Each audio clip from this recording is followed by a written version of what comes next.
ready for EJ Boxing Live. Yo, what's going on, people? We are live, boy.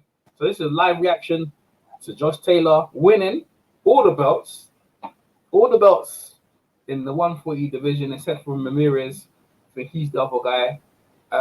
Hopefully the winner will fight the Ramirez. But listen, that was a hard-core fight. I think you'll beat Ramirez if Josh Taylor fight him.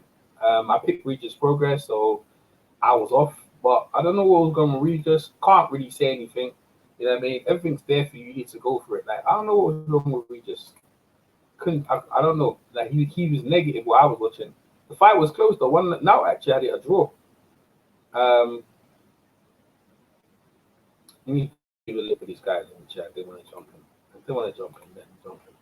Because obviously these guys here. This is this boxing. Yo, get smoked, man. What's up? Yeah, you think it was a good fight, Smoke? It was okay. It was okay. It was a bit. It wasn't a classic though. I watch it though. It wasn't a classic. It's a fight where it usually propels people into something. You know what I mean? Yeah, they usually propel to bigger and better things. But like usually for the Americans, it can launch you, and for everyone else, it can as well. But not this time, man. Not this time at all. Jump in, tell guys jump in. You can jump in, Smoke, from the link. The link's in the chat, right there. Boy, listen. All I know is this. Give props to Josh Taylor winning the fight. Whoever picked Josh Taylor, congrats to you. Congrats to you. You picked Josh Taylor. That's all I can say right now, man. That's all I can say. If get me. Like, I honestly felt Regis Prograis on his previous fight to do it. But you know what? Alarm bells did ring when he didn't knock out Flanagan. He knocked down Flanagan. And Flanagan's a very strong guy. But Regis, it was this, it was a negative, man. It was just negative what I was watching. He only started coming alive from round 8 when he started putting Taylor on the front thingy foot, man. You know what I mean? When he started going forward, so that's you can't do that in boxing. You need to be able to just go forward. Shit. Let me see where. Okay, let me go to her. See what people say on Twitter. World Boxing Super Series, man. And the thing is, the stream was awful. I had an awful rematch. You want a rematch, Smoke? Jeez. Who wants a rematch, man? I don't know if I'm gonna see that again, man. Taylor, I don't think Regis can get any better, man. Regis is very good in conditioning, but he definitely hits hard. But Taylor just the bigger guy. I'll tell you, Taylor could take it. I don't know if Taylor's the same, after that fight, though. To be fair, Smoke, he took some lumps, man. He took some lumps in that fight. You know what I'm saying? He took some lumps, for real. He took some real lumps in that fight. He needs to soak it up and rest. But he worked that fight. It wasn't a classic. Styles, the referee. I don't know why they got thingy referee in there, English referee. Marcus McDonough. He usually does domestic. So why is he in there, man? I don't know. People settle for shit. The judges, you knew it's gonna be hard to judge Josh Taylor. I mean, how many American people actually flew over for Regis, man? Regis on his own over here, man. You got this whole, you know what I'm saying? Like, the only people back here in America. First time out of America, third loss out of America. People are good in their comfort zone, man. You know what I'm saying? What a fight. Massive respect to both men. Let's see. You know what I'm saying? Sheesh. Eddie Hearn's on it, isn't it? Just Taylor. Sheesh. Who's that flag here? You can share that. Twitter's just jumping off, innit? So it is. See? Eddie Hearn's got a lot of winners now, innit? Well, what should I say? Barry McGuigan, actually. Barry McGuigan, not Eddie Hearn. Got a lot of winners. So I'm trying to get a picture right now. Bloody hell. I'm kind of. I'm not upset. I would have loved the classic though. You know what I mean? I love the classic, but I did pick the knockout, and it's kind of like weighing on that. EJ, you picked knockout, you know? You did. Yeah, I did. I was wrong. Taylor's better than Taylor, all the stuff I saw about American. He's one of the first guys to beat an American fighter in the abroad, man. Congrats to Taylor, bro. That's not easy feat to do. What he just done there. That's not easy feat what he just did there. I'll tell you that for free. I'll tell you that for free right now. Being American, that's a hard feat to do, bro. Oh, there we got people in the chat. Phil Walker, and we got who else? We got Smoke. What's going on, guys? Hey, what's up, man? What's up, man? What's up, my brothers? Yeah. Go ahead, man. You guys, the floor is yours. What's up? What's up, Lost One? Lost One. What's going on? The floor is yours. Go ahead. Well, let me go ahead and speak on it. I'll speak on it briefly because I'm going to be at work in the next 15 or 20 minutes. But for the most part, man, at the beginning of the fight, I think Taylor had a chance to kind of control the fight with his jab. But I mean, in a nutshell, not Taylor, Prograis had a chance to control the fight with his jab. He was throwing his jab real well. But in a nutshell, man, Taylor just really was, to me, just ages beyond him in his skill set, man. He really, to me personally, dominated, majority of the fight, probably about 70, 75% of the fight. Prograis had some success when he let his hands go. But to me, it didn't seem Prograis was in very good shape. And at the end of the day, to me, all this proves is that, you can't believe the hype, man. At the end of the day, these fighters gotta show you what they have when they fight against elite opponents. So congrats to Josh Taylor. I didn't pick anybody in that fight, but if I would have had to, I probably would have leaned more toward Prograis. But I'm glad I didn't pick anybody because, it ended up being a good fight, and I'd have been dead ass wrong. So, congrats to him, man. He did a great job, and like I tell people, man, don't just because these guys you don't like their fighting styles. I'm talking to you, Smoke. And these guys are European fighters. Don't underestimate them, man. These guys got skills, man. So, congrats to him and his team. All right, hold on. I picked Prograis, but I picked Prograis just because I didn't like the way Taylor reacted to Davies' power. So I thought Prograis had enough power. It wasn't about skills or anything like that. And furthermore, I thought Prograis gave a very good account of himself, picking Prograis from the Prograis that showed up, and the fight I just watched. Picking Prograis didn't seem to be that bad a pick going into it. I never said he was going to knock him out. That's EJ. But and also myself, right? I know I did. I'll let everyone know I did. I thought the power would be the difference, and I thought that I thought of the two fighters, Prograis hurt Taylor a lot more than the other way around. I thought the cleaner, harder punches were landed by Prograis. I think Taylor was doing a lot of dirty shit. A lot of illegal stuff went on that the ref didn't call. But whatever. It was a good fight. It could have gone either way. Either guy could have won. But yeah, I was never saying Josh Taylor. I was never saying that Josh Taylor doesn't have skills. That's not me. So hold on. Smoke. You mean to tell me that European fighters, me, you, Brooklyn Child, sat on the phone for 2 hours one night. It wasn't on live, but we did a video call. And you said that you told me out of your mouth that European fighters, they just can't fight. And I said, okay, and I was saying, right, and I was talking in context. And listen, I was talking in context. They were saying that they're saying Andre Ward was dirty, and I said, how about the fact that European fighters can't fight? I was talking about in response to saying Andre Ward is dirty. That was a contextual statement. Not every fighter in Europe can fight. That's not what I was saying. And I certainly wasn't saying Josh Taylor can't fight. So hold up. So didn't we go through the zone fighters? And you guys, and because quote me if I'm wrong. Okay. Listen. I think Lomachenko can fight. I think Triple G can fight. Hold up. Just let me finish. When we sat there, okay, and you guys were saying that, I said, hey, look, man, the zone has some of the best fighters in the world, if not the best fighters. And you and Brooklyn Child argued me down about how Europeans couldn't fight. Like, okay, actually, it was you and Brooklyn Child that was going back and forth at it. It was actually you and Brooke and Chow going back and forth about it.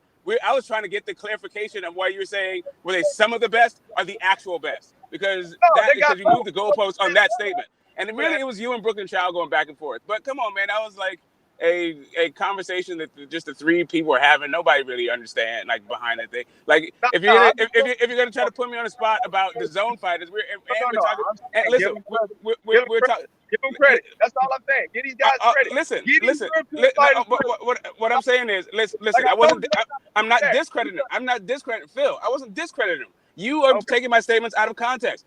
Even in that conversation, we're talking about Boo Boo Andrade and Jacobs and Canelo as far as the best fighters being on on the zone, and none of those are European fighters. None of them. So anyway, right. Just ease back. I wasn't ever talking about. I was never saying that Josh Taylor can't fight. Okay, that never came out of my mouth. I never implied that. Like, I didn't say Josh Taylor didn't have skills. None of that. Hey, all I know is Josh Taylor put hands and feet on Regis Prograis. I told y'all too, man. I told y'all. Oh, now you told us. You said 7th round KO. I did say that. No good. I told you so. You can't say I told you so.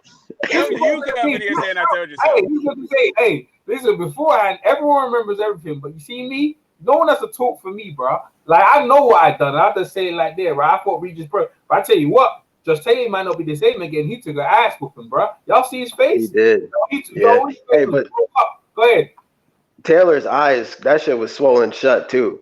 At the end of the fight, he looked like he had an allergic reaction to lobster or some shit. His eye was swollen shut. Fair play. But what I'm saying is this, end of the day, like, people don't need to bring other people in, own what you said, right? And that's it, because this, people are gonna do this. That's what we do. We're gonna hold each other accountable. So that's why I come in before anyone else has talked. But the thing is, no one needs to go with me anyway. Like, you know what I mean?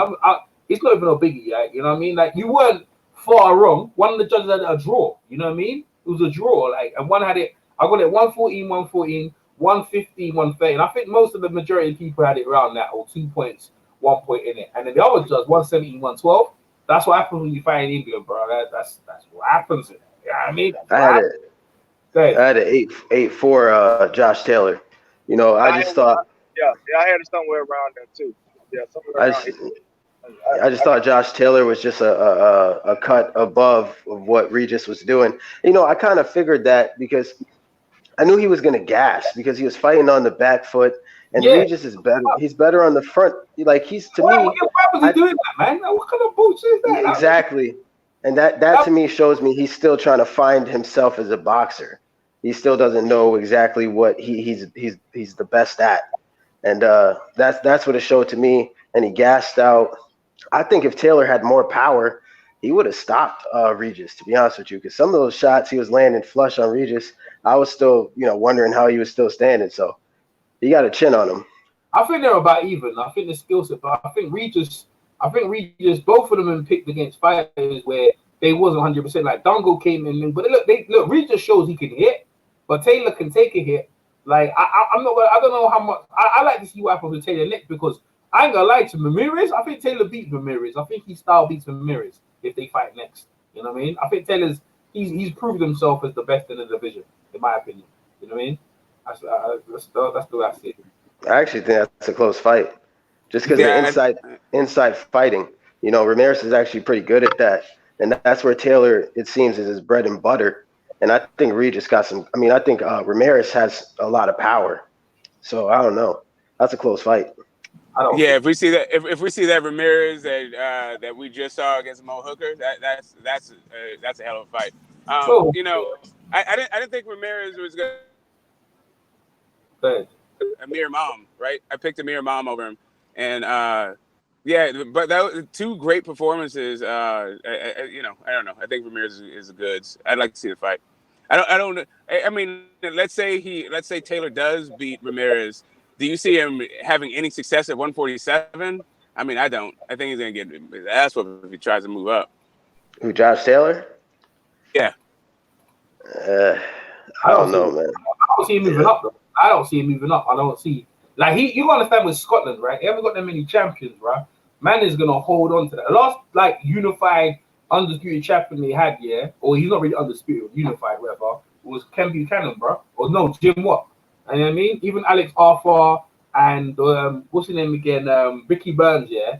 They weren't. Listen, bro. This is a massive thing for Scotland, bro. They're gonna be celebrating all day, bro. Like, you know what I mean? They're gonna be like partying. They're probably over here now partying. I haven't even looked at the chat. They're probably partying. You know what I'm saying? Having it out, having a great one. But they'd be a good American, man. They'd be a good American. You know what I mean? That was a great win. That's a great win for the Scots. They don't care how they got it, as long as they got over the thing. It was bigger for Scotland than it would be for America. America, when you treat your champions like, yeah, we got another champion. You know what I'm saying? Y'all like going back to Brooklyn, Charles. He was going, he's defending fucking Gary Russell Jr. saying he's being ducked and treated this and treated that. I was like, yo, bruh, this guy's had ample opportunities to do what he's gonna do. He's been a champion for the longest, bro. And he ain't. Listen. Josh Taylor and the Scots, they'll make the best of this, man. You know what I mean? They'll bring whoever to fight. If Josh Taylor leaves the Scottish Isles, I feel he'll lose, in my opinion. You know what I mean? But he ain't gonna, right? I mean, I'll say this: if he could put on the weight correctly, then yeah, he probably could have some success at welterweight. But I think he'll have to switch some things up, and he can't be getting hit flush like he did versus Regis. You know, I mean, but his style, he has a good style that it could translate to welterweight. He just has to be more defensive. Yeah. Let's put him against Sean Porter. Yeah, go ahead. Let's run that. Let's run that back. You know, nah. Yo, look, real quick. What's up, Look, this to me Yo. how good Terrence Crawford really is, man. Because you gotta think about it. Just not too long ago, because this is the best of the best at 140. Terrence Crawford would murder these cats, man. I mean, they just need to stay where they at right now and enjoy the weight class while they can. And wasn't this dude calling out Terrence Crawford? Yeah, Regis. Yeah, like, bro. Sit down, bro. Regis, sit down, bro. Like, some people chill. You know what I mean? He's all right. Look, he talked the walk the walk. He's very confident, but the boy, I don't know why he's fighting on the back foot. Someone needs to tell me, why is he fighting on the back foot against a fight in a country where he's been a front foot fighter the whole time. See, everything I broke down, the head movement, everything, yeah? The only thing is he wasn't hitting, he was going. Why was he throwing all of his shots to the body, man? Like if it weren't working, bro, you should have just head shots all day. Like, he threw entirely too many shots to the body. You know what I mean? You're not gonna win a fight in this magnitude by just on the body on points. You're not gonna do that. You're not gonna do that, bro. You need to throw more headshots. Like, I'm not gonna lie, he busted up. He said they busted each other, but you know what I'm saying? I just like, for me, that was a disappointing performance from Regis. What are you saying, Dwayne?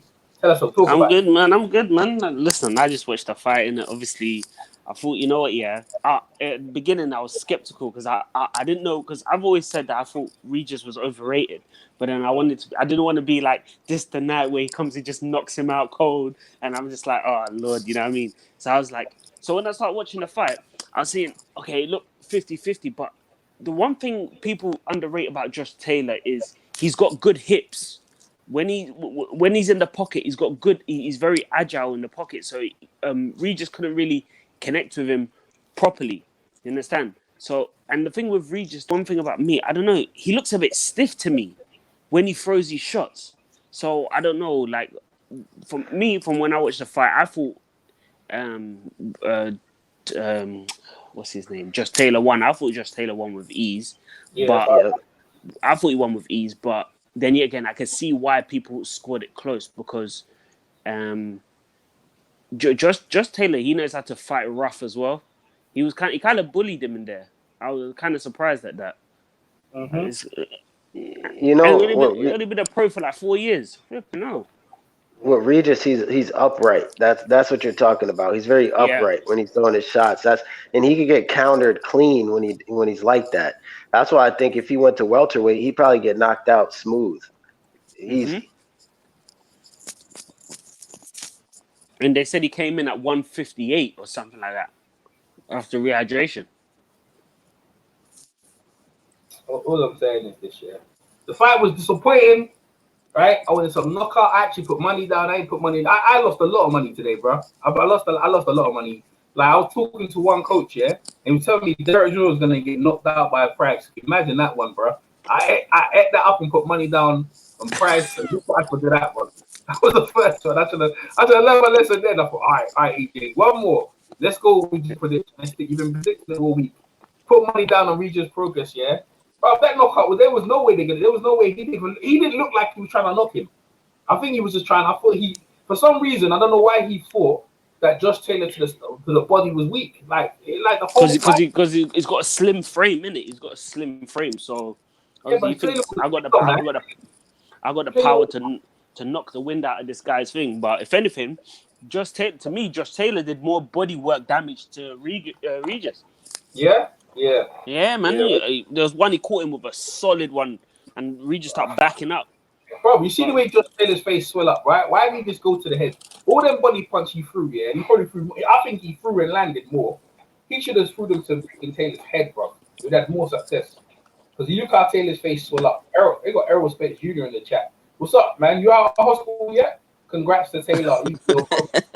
Saying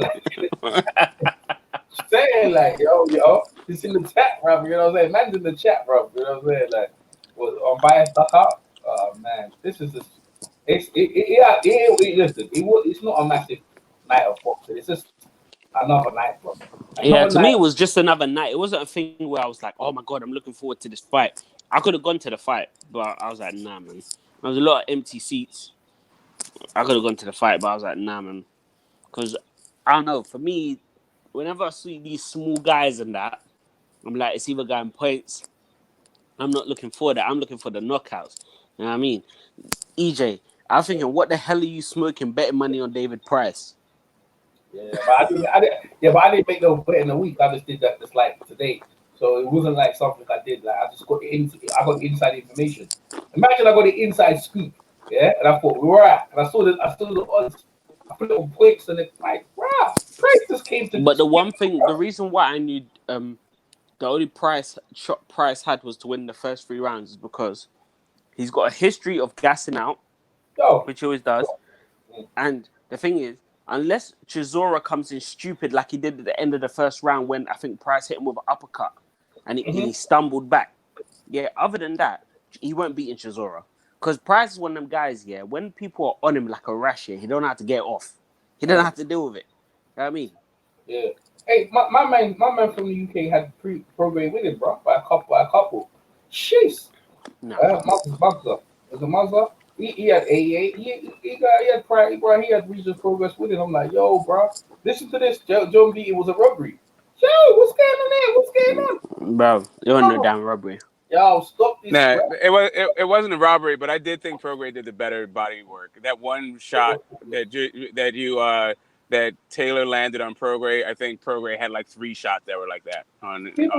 But the thing is, the thing with Prograis, the one thing that why I could see why Josh Taylor won in the judges' eyes is because whenever Prograis landed, Josh Taylor, he's like, to me, he's like Lomachenko. If you catch him, he wants to get you right back. So he's all into it. Do you remember when Luke Campbell caught Lomachenko coming in? Yeah, we caught him coming in. As soon as Luke Campbell did that, Lomachenko started whooping his ass. You know what I'm saying? That's what I see Josh Taylor doing every time. Whenever he fights and you catch him, he'll always come back. He's like, nah, I need to one up you. That's how I'm not talking about every time. I'm talking about this particular fight. That's not what was happening. I mean, as far as body shots and hurt him. I mean, listen, like I said, I think both guys could make an argument for winning the fight. Like controlled 70% in 8 rounds to 4. I didn't see that. That's not the fight I watched. Go ahead, sorry, Smoke. Go ahead. But I can see how, when you're taking into the intangibles of course, scoring a fight, a guy in his home crowd, a front foot fighter on the back foot. Taylor was doing enough at the ends of rounds. He was like kind of stealing rounds. Depends on how, do you score the last minute of the round the same as you score the other first 2 minutes? All that stuff, you put it into it. All right, fine. You can give Josh Taylor a thing. But I think Prograis was, if he had dropped him, then it would have been better. But I think that whole body shot thing, I think he was trying to break him down for the later round, and it just didn't happen. I don't know. It's going to be tough. It's going to be tough. It's going to be tough to win a belt on the road, fighting negative, and your best shots are body shots. But hold on. But listen to this. Hold on. Errol Spence Jr., what's up, bro? He said, EJ, yeah, you watching the Shakir Stevenson fight later? Yep, I'm definitely gonna watch that. I forgot about that. Lubin is fighting. Lubin is fighting too. Yeah, Okay, Lubin is fighting too. we're gonna cover that. We're gonna cover that. Shakir has been going out, yeah, with his opponents, yeah, with his little sister at 3 years old. Okay, the comment I'm really looking at is my man Aerospace Junior. He says, yeah, I'm from South London and Bernsey. Yeah, I had Progress winning comfortably. Yo, what was I watching a living fight? No, he's not the only one saying it though. Was I watching a living fight? Someone tell me. Listen, To me, it's what you like. It's what you like, and it's that type of fight of what you like. Do you like a guy? Because, for example, to me, this was basically a repeat of Sean Porter versus Errol Spence. That's exactly what the fight was to me. Yeah, because you had one guy who was doing more of his damage in the body, and one guy who was doing the more cleaner work, and was more effective. You know what I'm saying? So I thought, from what I saw, I thought Josh Taylor won, because for what I saw, he was doing stuff more effective. Yeah, he did steal a couple rounds, but the thing is with Regis, you know you're on the road regardless. You have to take the fight to the guy. You can't rely. The thing is, Regis is a good back foot fighter, but going forward, he's a little bit suspect. He's suspect going forward, in my opinion, anyway.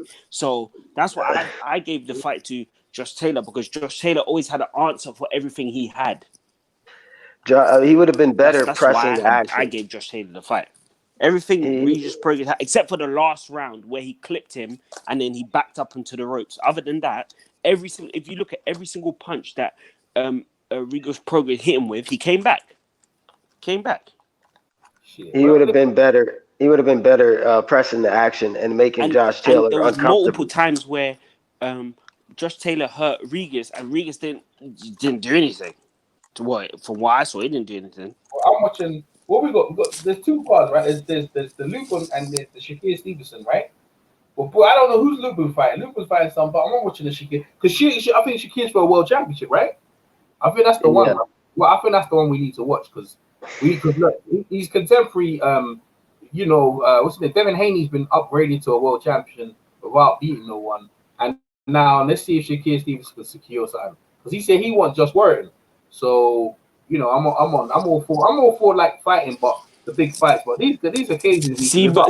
But that Shakir Stevenson versus Josh Warrington fight will be another fight like this, because you got another. I tell you why. Because you got a fighter who's gonna push the action, who's gonna show a lot of aggression, and he's gonna throw a lot more shots, and then you're gonna be against a guy who's more calculated in his approach and stuff like that. Unless and to be honest, the busier fighter has always won these fights, unless the other fighter who's cool, calm, and collected is undefeated, or they have name. Because, to be honest, in my opinion, I thought Sean Porter beat Errol Spence. That was just my opinion. I thought Sean Porter beat Errol Spence. I did too. I thought so too. I said EJ boxing beats try and said he had Progress winning worst scenario. Yeah, is it worst case scenario? But it was a draw. Yeah, like the draw. Like the thing is when it comes to that's funny. Now I said it's a draw. Yo, what's up, yo, Captain Bullshit? Yeah, go ahead. Go ahead. No. I said that's funny because we all know Beats. He doesn't even go with Americans like that. No more. But I have to be honest. Yeah, I have to be honest. My stream was cutting out all over, so there was some. I stopped scoring. But for what the rounds I looked, I just saw Regis on the back foot. The only thing I saw, like from I think around 7.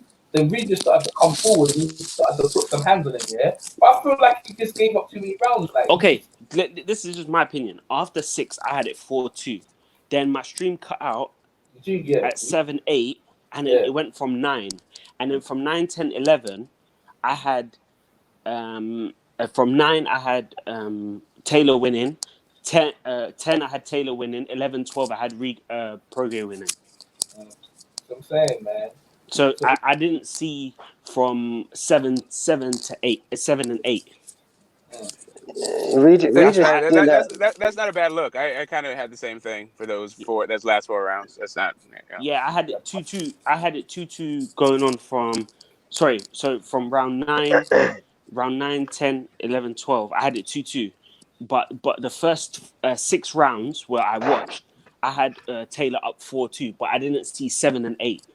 That's what happened because my stream cut out. Smoke, Phil was coming for your neck, man.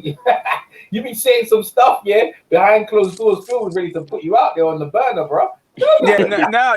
You know what it is that the part of the conversation he's talking about, he had mostly with Phil, with Brooklyn Child. I mean, I was in it, but yeah, I mean, we're going back and forth. Now that's cool. Obviously, you wasn't there, but what I'm saying is that Phil don't joke around. I'm not gonna lie to you, yeah. See Phil and YG, bro, wherever they are, if they feel like you be saying stuff, they be sitting there waiting to get you. So let's be one limit. Like, but the thing is, this is what I said. I come out and say, yo, hands up. Like, my guy lost, but look, I'm not gonna lie. Some guy had him a draw. People in the chat saying you just won. Obviously, to me, I look like Josh Taylor won because you're in another man's country. You need to be more. But listen, end of the day, there's no big arguments for me in it. I'm looking forward to Shakir Stevenson. Is anyone? I feel hopefully Shakir will pull it off. The Lubin fight. I don't even know about the guy Lubin's fighting. I haven't really researched. Anyone done any research on that already? No, I don't really watch Lubin like that. That's 90s boy, man. 90 love Lubin. When he got smoked by Charlie, I just stopped watching that guy, bro. Yeah. Oh, yeah, man. Oh, just like that. Yeah, you hate it like that. Yeah. Bro, I'm one of them guys, bro. Huh? I'm one of them guys. I haven't even been keeping up with boxing. That's why, bro, I've been a ghost, man. I've disappeared from boxing. You've been ghost like friggin' like bloody what's his name again? Not What You Need. He's been over here, bro. You've been ghost like Low Place, bro. I was gonna do a tribute video. I was gonna do Rest in Peace Lopez, like the Undertaker. I was gonna do a tribute video. You know what I mean? I need to chop up some pieces. You know, yeah, Low Place is gone, man. Yeah, he's gone. Low Place is gone. But I saw some of the other fights. I saw Better Beef's fight. I saw his fight. I saw Usyk's fight.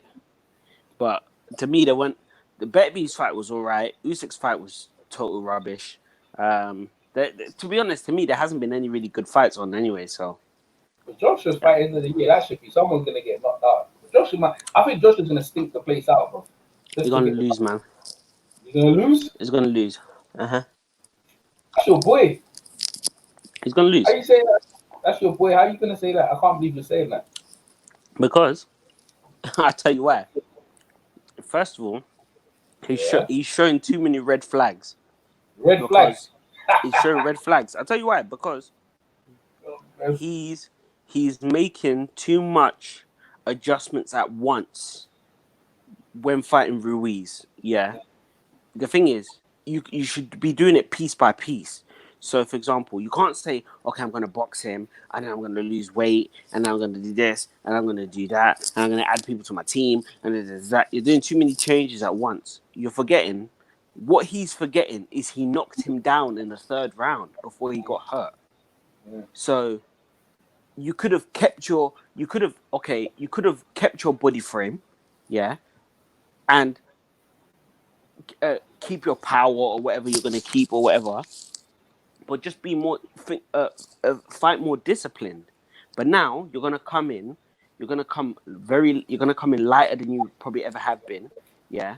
And then you're eventually going to get tired. And then the one thing I've noticed when I watch Joshua fight, he doesn't know how to deal with a counterpuncher. He doesn't know how to deal with it. And that's how Ruiz is going to fight. When I watched that fight, the first 3 rounds, you could see Joshua. The reason why Joshua knocked him down is because whenever Joshua threw, Ruiz will throw straight after he threw. But when he threw, when Ruiz threw, Joshua ducked under and then he hit him with the right left. You understand? Other than that, Ruiz was countering him all night. So to me, that's why I said. To me, Joshua's not toast for Ruiz. He's breakfast. He gonna be breakfast. You guys hold it down for a sec. I'll be back in a sec. Hold it down. Read the chat. Read the chat. Let's see who's in the chat. Oh, Captain Bullshit's there. Oh, so Smoke, you really had Regis win that fight?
Yo, everyone bounced out. That's how people do. Ask them to hold it down. The first thing they do is cut out. What's up, PED? Let me see what people are saying. Robert D.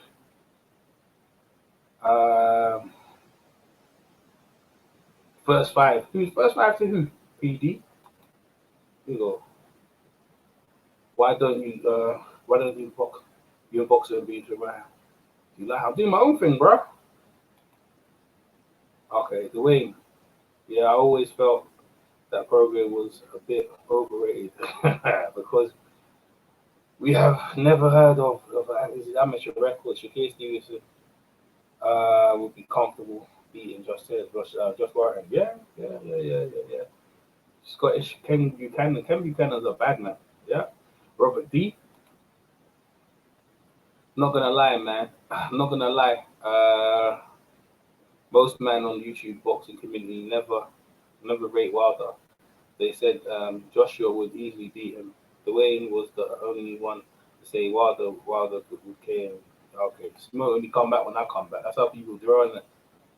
Okay. Why don't you? Now you keep asking the same question, bro. I'm sure BC's got to hang out himself. I mean, yeah, I've already answered your question. You asked like twice already, so I'm not gonna answer again. Oh, Mr. Old School, what's up, bro? What's up, Smoke? See you back. Hey, what's up, man? What's up? Yeah. Nah, the fight's lackluster. I'm just gonna be honest with you. It was a lackluster fight. It was to me. It's a lackluster world championship. They both looked like their skills didn't clash that well. Southpaw. Josh Taylor wasn't busy throwing. You know how Josh Taylor usually bounce on his feet, flurried. He did, yeah, because he adjusted pretty well. He couldn't land his straight punches down the pipe. So when he did, he engaged Taylor. He engaged Prograis in the inside fight for a bit, and just leaned on him. Just leaned on him most of the time. Yeah, there's a lot of hugging, man. It was a lot of holding. Yeah, a lot of holding. It was Prograis was hurting him, and then he was holding, and then I don't know, whatever. It was ugly, but the referee. Why they got? I don't understand why they're UK referee. You know what I mean? I don't understand that. You know, not like he made any difference though, but I just felt like it was just everything was built for Taylor to do his thing. You know what I mean? Regis had to basically go in there and stop him, which he knew. But if you're gonna have to stop him, why was you fighting on the back foot? I just don't understand. Like, you know what I mean? Like you both like another fight was a letdown. Was the Lee Selby fight versus Ricky Burns? Awful fight. Derek Chisora. I mean, people pay money for this. If you sum the whole card up, you know what I mean? Like, do you think people is worth paying money for that? Prograis stopped it. It was Prograis stopped him in the late round. Taylor Woods tried outbox him. Okay, Michael Woods show hands again. Now, yeah, I think Prograis has his hands raised and the feet. Yeah, I mean, Prograis is thing, man. Prograis needs to be more than that, man. You know what I mean, you can't. You know, he put Prograis think he done enough, but he was throwing his attacks too much on the body. So I felt like he was targeting the body way too much, man. You know what I mean? This guy Taylor, his face cuts, man. He should have kept going for the head, put a bit body, but more to the head. You know what I mean? But I don't know if he was trying to take his head up. They got the press conference coming up in a bit. You see, the press conference coming up. That's just a hard way to lose your title. It would have been hard either way. Like, yeah, what do you think I think it's a draw. I think it's a draw. Really. Lawrence Coley fight, the stoppage. Lawrence Coley fight was awful as well. DJ, what part of London did you? Yeah, getting personal now, man. I know you. You're definitely not Errol Spence. I can't be giving my location out. I don't even know who you are. Like, you're gonna be like, let's keep it boxing and let's keep rolling on. Yeah, I used to hop on each other, hang out. I don't see you no more. You keep asking the same question, my man. Like, I don't even know who you are. Like, I was just talking to people.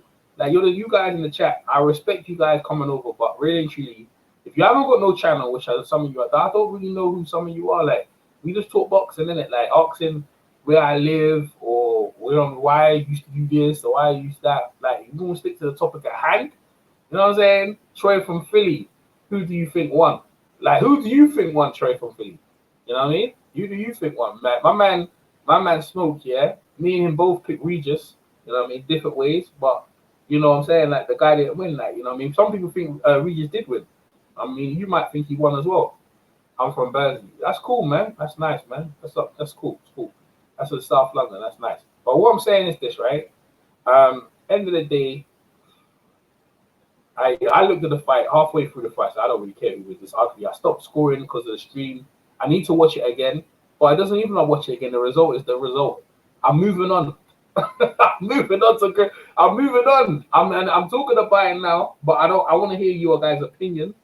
But I'm moving on in terms of having an investment in that fight right there. I can't be invested any more than I have. Like the build up, the Derek Gajura saying he needs more. Like the price fight, blah. As a pay per view, you paid your money. I don't know if they got their money's worth, man. I can't.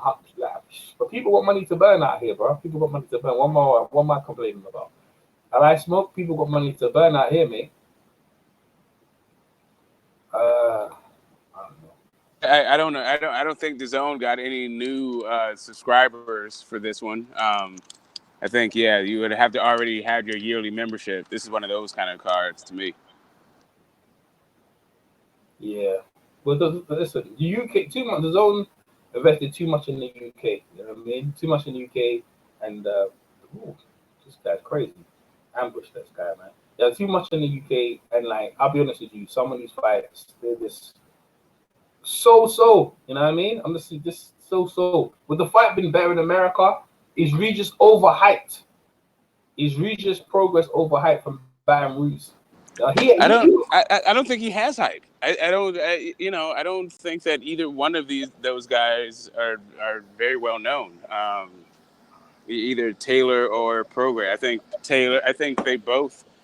I think this fight is, for me, at least maybe this is just my own personal preference. For me, both guys, their popularity centered around this fight. I don't know who they're gonna go, where they're gonna go next. I don't know who they're supposed to fight. I mean, I guess Ramirez for Undisputed, but Ramirez wasn't really on the radar when these two guys popped as for a potential real good fight in boxing. So now but in that time, Ramirez has put in a couple of really good performances. I'm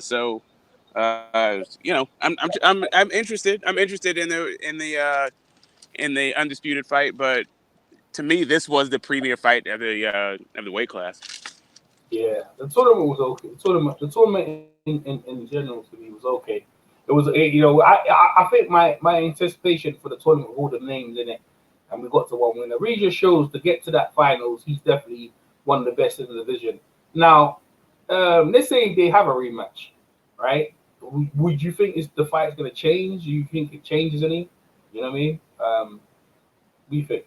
You think the result might change? Like you said, it depends on where it is. If they decide to do that in the U.S., I don't know. I don't. It was a razor close. To me, that fight was real close. It could have gone either way, because there's just too many swing rounds. That's what I was watching. But but one judge had it 117, 112. Would that happen in the States? I don't know. I don't think so. Yeah. Okay. Let me hear what Josh Taylor say after his big win.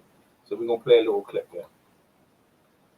Yeah. So let's get on, Ramirez video. Let's do it. What about our travelling support as well? Obviously, an amazing reception. We saw you in the semi-finals and the quarterfinals up in Glasgow. With a little bit of, suspicion. Would your fans travel? Would you make it a culture? And it was absolutely electric in there. Oh, absolutely amazing. Every single one of you came every night. Absolutely amazing. Thank you. Thank you so much for coming. And I told you I would do it for you. Not just for the squad fans, but everybody coming out to me tonight. Teammates, thank you very much, and long may this journey continue. Thank you. Listen, let me tell you something, yeah. That guy's a new Ricky Hatton. Let me play new Ricky Hatton right here. That Scottish fan base is gonna travel, man. They're gonna travel. If that fight's in America, that's gonna be good. He was Ramirez, so he's maybe Ramirez comes over. Shit, that'd be crazy. You know what I mean? Undisputed, 140. That's crazy, bro. You know what I mean? That'd be crazy. Boy, I think the ultimate for Josh Taylor is to fight Terence Crawford. That would be, you know what I mean? I think, yeah. I don't like his chances though, because Crawford was a lightweight, He come up the weight. That'll be, you know what I'm saying? That'll be something. That's what I want to see. Let me play this thing. He wants Ramirez, man. Play this straight. Well, play that. If Taylor's really gonna be the man, then yeah, it's you gotta get that Crawford action. Yeah, and it can happen. It can happen. You know what I mean? Top ranks in the house. Let me. Yeah, so let's get on the meeting. 3 minutes video. Let's do it. What about no traveling? See that right there. Look, this guy's a G, right? He don't even settle on the next fight on just winning. Because you know some people when you ask them, yeah, who you want to fight next? No, I need to go back on my team. I need to think about things. And this, no, bro. This guy does what fighters do. He said, "Yo, I've just beat this dude. I want Ramirez. Bro." Hey, you gotta give this guy props, man. Because you know what I mean. I had enough of these dudes. After they finish a fight, and you ask them a straight question, they're like, "Nah, I got to talk to my team, this, that, the other." And I mean, that means you don't want it. You don't want it. You know what I'm saying? It's issues. You know what I mean? Like, but this straight out, I believe he beats Ramirez. I'll lay out right here, right now. But his style beats Ramirez. You know what I mean? Ramirez packing some heat, body shots and stuff like that. I just think Taylor's come through that fight with Prograis. He probably learned a whole heap of stuff about, like, you know what I mean? Because Prograis can hit to the body, you know? So I feel like, you know, we can do unification fight with Ramirez, and we can do that next year sometime. And I think, to be fair, it should be in Scotland because, you know, who's a bigger draw? What's his name again? My man Ramirez up in California or wherever it is, yeah, or thingy. Who's a bigger draw? Just Taylor out in Scotland. The whole country's coming out. Well, it's gonna be Taylor in Scotland, right? Like it's not like Mexicans or Californians are bereft of champions or championship fights. It's not that big a deal. Yeah. Boy, what's up now? My bad now. Yo, Been there for a minute. My boy, what's up now? Hey, it's all good. credit to you. You're the first guy to say it was a draw. Go ahead, explain. Oh yeah, no, I thought it was a draw, man. It was a good fight, very tit for tat. Difficult. A lot of difficult rounds to score. A lot of close rounds that could have gone either way. You know, the first round was a swing round. I gave it to Prograis. There was a bunch of swing rounds in there that I either gave to Prograis or some I gave to Taylor. And in the end, I had it a draw. I thought Taylor was teeing off on Prograis, beating his ass in the 9th. But just the same, I thought Prograis was beating Taylor's ass in the 12th. So, I mean, to me, that either fighter deserved to win it. And honestly, even that 117, 112 scorecard, I can kind of see if you're giving all the swing rounds to Taylor, which is, I think, probably what that judge did. Yeah. That's what Smoke was saying about the swing rounds. There was a lot of them. Yeah, hell of a lot of them, man. Really, really good fight, though. Fantastic fight. At the very least, a top 10 fight of the year. I wouldn't say the fight of the year, but I think probably because it lacked a little bit of drama in terms of looking like either fighter might get KO'd at a certain point. They were both really tough in there. And also the exchanges, like a lot of them were kind of either one guy would be kind of clearly winning the exchange or the other guy would. It wasn't like, it was like, whoa, he just got rocked and then he just got rocked back. And then, then they fire off at each other from there. So, great. I'll give you credit. No, I'll give you credit. No, after saying, because you got the zone, you got the zone, so you had a good clean copy to see what was going on. You pay your money for the zone. You feel like it was value for money, the World Series, and what do you think? Oh yeah, man. I mean, you got to think. I'm paying I'm on the $10 a month or whatever because I've been on it since the very start. So, I'm getting fights pretty much week in, week out. I've gotten a fight almost virtually every week this year. So I'm pretty happy. Not all the fights have been the greatest necessarily, but I would say that most of the best fights this year have actually been on the zone. Most of them. Majority, probably a simple majority of them. Because in England that was pay-per-view, right? People pay. Yeah. Well, I mean, it's kind of unsurprising because I'm assuming Taylor's profile is relatively large there, particularly amongst the Scottish. Yeah. But it's because some of the Scottish won't come down to London and stuff. But I think it would have been a pay-per-view anyway. But I think with Eddie Hearn having it on Sky Sports, I felt the fight was bigger. I don't think the card was especially a great card, but like you said, if you pay £10 a month, then you good. Yeah, the card wasn't amazing, but I mean, I did really like the Chisora Price fight. That was really fun while it lasted. You like that? I didn't like that. That looked like a guy. Yeah, I didn't like that one either. I didn't like that. What was going on with the towel at the I end? thought just the way that it ended, man, because Price rocked Chisora right in the midst of looking like he was about to get knocked out. Yeah. Although the corner kind of took some of the air out of it, because it's like they anticlimaxed it. You know what killed me, right? When I saw Dave Caldwell wasn't in the corner, because like I was talking to one trainer, and like he said, "Yo, Derek's gonna get knocked out by Price, right?" I said, "Really?" He goes, "Yeah, I'm telling you, he's gonna get knocked out." I said, "Yo, let me put everything down on that joint, bro. It was enough money. If I won, I'd have got enough change, yeah." I was looking at the fight, yeah, and I saw, oh yeah, Dave Caldwell. If I saw Dave Caldwell, that's his normal trainer in the corner. Where was Dave Caldwell? He was nowhere to be seen. That shows you indication. He weren't gonna win the fight that day. You know what I mean? He's like, certain trainers like, no, he ain't gonna win. Why am I gonna turn up? You know what I'm saying? But they're credit to Derek. Derek was in shape, man. Derek looked vicious, bro. He busted him up, man. Busted up Price, but he beat that. He chopped that big giant down, bro. So it wasn't a particular. They said he's gonna get a world title shot now after that. Against who? Looking at you. I mean, I guess. Well, you know what? I did mention because when people were talking about that, I decided to look at who has like titles at the very least. Joe Joyce has the WBA gold, so I could see that coming off. Y'all funny, man. Oh, Joe Joyce? Yeah, he has the WBA gold belt.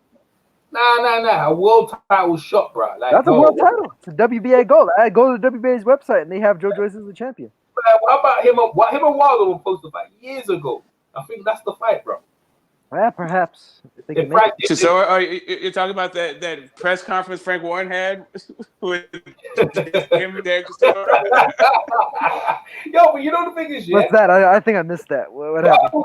Wilder would take that joint, yeah. That would be a freaking good fight by Wilder and Chisora. That would be a very good fight, bro. Like, Wilder put Chisora to sleep. Wilder and Chisora was supposed to fight, and in order to push it, like Frank Warren threw a press conference, and only Chisora showed up to show that like he had the fight signed.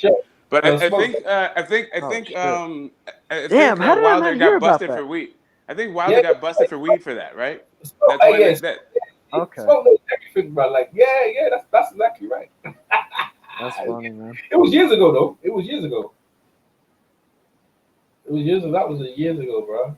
Smokers was quick, man. That was years ago, bro. Hey, you guys keep the comments coming, bro. Yeah, we gonna get eventually we're gonna get to 10,000 subscribers, man. I need to keep that moving, bro. My needle keeps moving and keeps moving up, man. I appreciate you guys coming over. I think I'm gonna stay on here. We got another 2 hours of boxing until Shakir Stevenson is gonna fight. Now, because now there's a Showtime card too, man. Don't forget about that one. Oh, that's what I'm saying. Now is the man in the hour too sweet to be sour. Now we'll break down the card. So now, see, this is the thing. That's why I like now here. Now, who's Luke fighting? Is it a competitive fight? Go ahead, now. He's fighting Nathaniel Gallimore. Yes, it is a competitive fight, at the very least on paper. Gallimore gave Julian Williams one of his toughest fights. Got a majority decision loss to him. He got kind of screwed over against Patrick Teixeira. He probably should have won that fight. Gallimore's one of those guys that's kind of like a fringe contender guy that's not really necessarily well connected, but he's a difficult when he's on his game, he'll be a really difficult fight. The thing about it is, Lubin's got that knockout power, man. I mean, Gallimore's got power of his own too. So I mean, I favor Lubin. I'd say probably on like a 65-35 rate, but I mean, I think it's a pretty good fight. But I think the co-feature is actually the more enticing one. The co-feature of that card is Robert Easter versus Adrian Granados. Oh, that's what's up. That's some Battles guy. Is that Granados? That Battle guy? Battles they can fight, right? Granados. Battle Rifle? Yeah, I think that's his guy. It seemed like that would be. It seemed like he likes guys like that. My bad, it's Pichel. That's Battle. Yeah, no, Pichel. I was gonna say, I know he's a big fan of Pichel, but I don't know about Granados. Yeah. I don't know nothing about Granados, man. Like, that's a good fight. That should be a good fight. Robert Easter. Yeah, it's a solid one. It's listed on BoxRec as a welterweight fight, so that'll be pretty interesting to see Easter as a welterweight. Last time I talked to Mike Stafford, he said, yeah, he needs to move up, bro. I'm glad, man, because Robert Easter looked like he was dying at that weight, bro. He like Mhm. skeletal. But is it, but is that from 135 to 147? Well, his last fight against wasn't the fight against Francis Barthélemy at 140? Yeah, 140. I think it was. I think it was. It was. It was. I think so. So he might be just moving up again. Interestingly enough. Yeah. He needs to move up. So he needs to move up, bro. 'Cause he needs some air. He needs some air in the tires, bro. Let me see. I'm gonna check right now. I think it was, man. Because when I talked to Stafford, he said, "Yeah, man, he needs to move up." No, bro. you know what? Barthélemy was a. Oh, you know what? Him. Okay, it was listed as a welterweight fight because they didn't have to weigh in at 140. But it's basically a 140 fight. Easter was 140 and a half, and Granados was 141 and a half. Oh, you know, yeah, I got you. So it's one of those. Yeah, one of them. Because there ain't no title on the line. So 10 rounder, probably 10 rounder, right? Yep, exactly. Yeah, that should be a good fight. What's tell me about just Keir Stevenson, the guy he's going against. Is that going to be competitive? Well, I mean, this is probably the best opponent Stevenson's fought to date. I think it might say a little bit more about Stevenson's opposition to this day compared to his past. But I mean, Joey Gonzalez, he's a pretty good fighter, but he had a really, really big struggle fight against who was that he struggled against? I want to say it was Rafael Rivera, who last time out got pretty well schooled by Leo Santa Cruz. So basically, he had a 50-50 fight against a guy that got schooled by Leo Santa Cruz. Joet did. I mean, other than that, he has a couple of good wins for himself. He knocked out Manuel Tino Avila in his last fight, which is actually the fight where he called out Stevenson. And Avila was a pretty good prospect. You know, wasn't a great fighter necessarily, but he was a guy that was looking like he was kind of on the come up until Jojo Diaz pretty easily schooled him.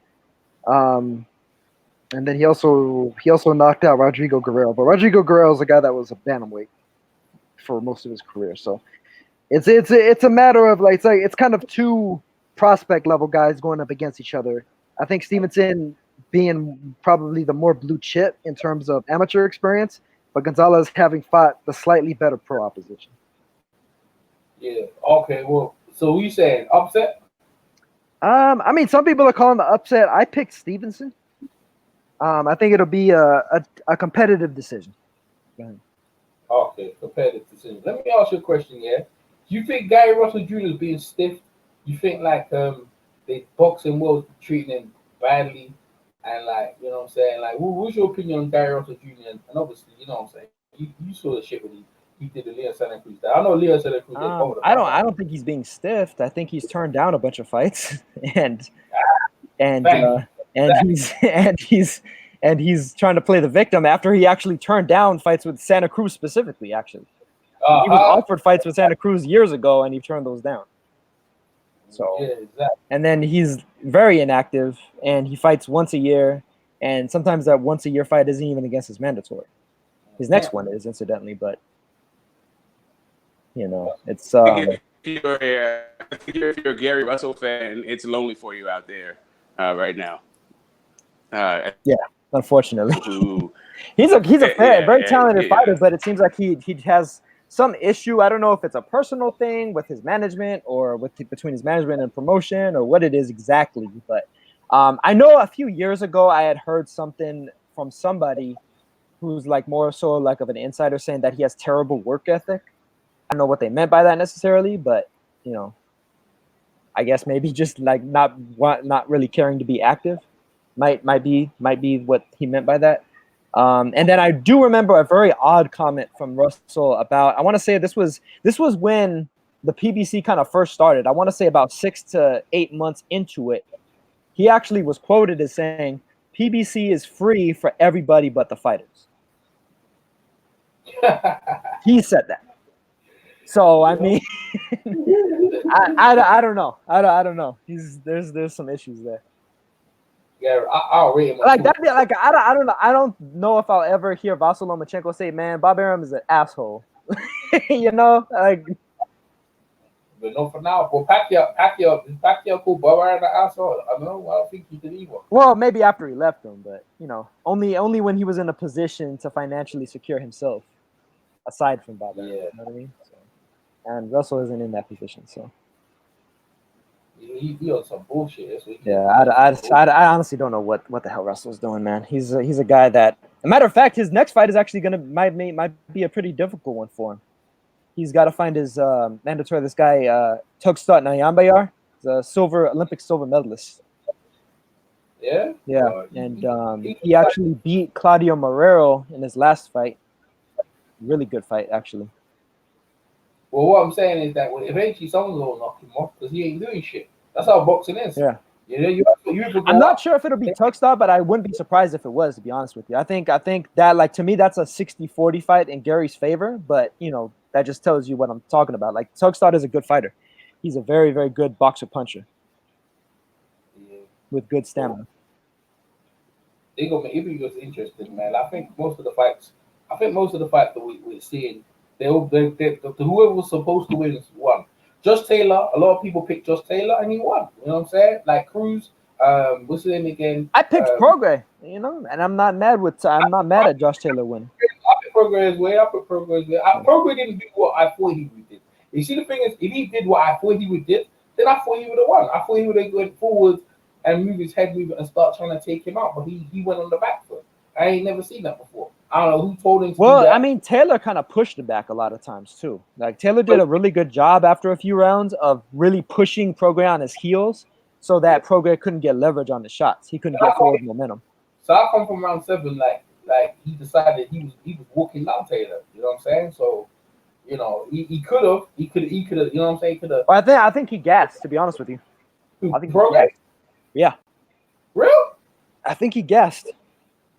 Oh, that's crazy. I think there was a lot of moments in that fight late on where he was kind of looking for breathing room, and he couldn't afford to allow that because he doesn't have the range advantage. So, you know, in those moments, Taylor's going to have the advantage pretty much every time out. He'll be able to reach Prograis before Prograis is able to reach him. But that's crazy, bro. Like, you know, I think Prograis eventually caught a second win, and he finished strong in the championship rounds, but there was a big gap in like the mid to late rounds, like from 6 to 10, where Prograis looked like he was sucking wind. You know, he was he was trying to catch extra air. But that's crazy because I thought his conditioning was crazy. I thought he had the best conditioning. I thought Taylor's conditioning was a little bit better, to be honest with you. I thought Taylor looked less tired than Prograis did in more points in the fight. Yeah, bro. He's definitely strong. I think he was definitely strong, boy. Yeah. Well, I mean, Taylor was just really clever. You know, he was able to kind of like lean on Prograis and then like force kind of Prograis to support his weight. Yep. You know, and it wasn't like he was clinching Prograis and doing that. He was just kind of when they were shouldering each other off. It was just, you know, he would just kind of lean a little bit extra and kind of like be on top of him a little bit. Yeah, that saps your conditioning for real. Yeah. Yeah. You're right. You know what I mean? But people say like they think Prograis might be overrated, man. I mean, it depends on where you rated them going in. I mean, yeah, they think. Man, I mean, like, who's really you like? I mean, I could see if maybe you're like a big time Prograis fan. You're saying like, oh, this guy's gonna take over the world. He's gonna move up and then he's gonna knock out Bud and then he's gonna knock out Spence and blah blah blah. I never heard anybody say that. No, but that's where it was going. Like, I'm not gonna lie, he would have got like, oh man, yeah, he did it. But the thing is, like I never heard anybody say that except for Prograis himself. And I don't blame fighters when they say that because they should be feeling like they could beat anybody on the planet. You know, that's how you should feel. Like you probably shouldn't be boxing. But you know, I personally have never heard anybody really rate Prograis as this elite, world-beating, invincible. He's gonna take out everybody like yesterday's trash type of fighter. I never heard anybody say that. Well, matter of fact, I'd probably say I've heard more people call Taylor closer to that than Prograis. And I wouldn't even say people have said that about Taylor necessarily. It's just that maybe a little bit inching closer to that, where they're saying like Taylor's the future, Taylor's the truth, so on and so forth. But they're saying like Taylor's the future, not necessarily that he's the best out right now, but he's going to be the best out eventually. Yeah. Well, a lot of Americans have come over and done some damage to UK fighters, but boy, Prograis weren't one of them. Tim Bradley done it. He was trying his ass off. You know, it just wasn't quite enough. He just fell just a tad short. You know. Yeah, like man, man, it's a shame, man. That was But a the great thing fight, is, though, man. I mean, that's what happens when you're a top level fighter fighting a fellow top level fighter, and it's a 50-50 fight. You know what I mean? Somebody's got to lose at the end of the day. Regis Prograis didn't think it was 50-50. He said they ain't 50-50. Everyone been saying it's 50-50, but Yeah. it looked to me. I mean, the odds said it was 50-50 on paper. I mean, most reasonable boxing experts said it was 50-50, guys who follow the sport and don't just watch the name value guys like you and me that watch, the whole card and watch the undercard guys and watch the 0-1 guys and all that shit, Yeah, yeah. But no, I mean, it was a evenly matched fight. Both undefeated prime champions going at it in a unification, man. So, they did their thing, and Taylor managed to snatch it.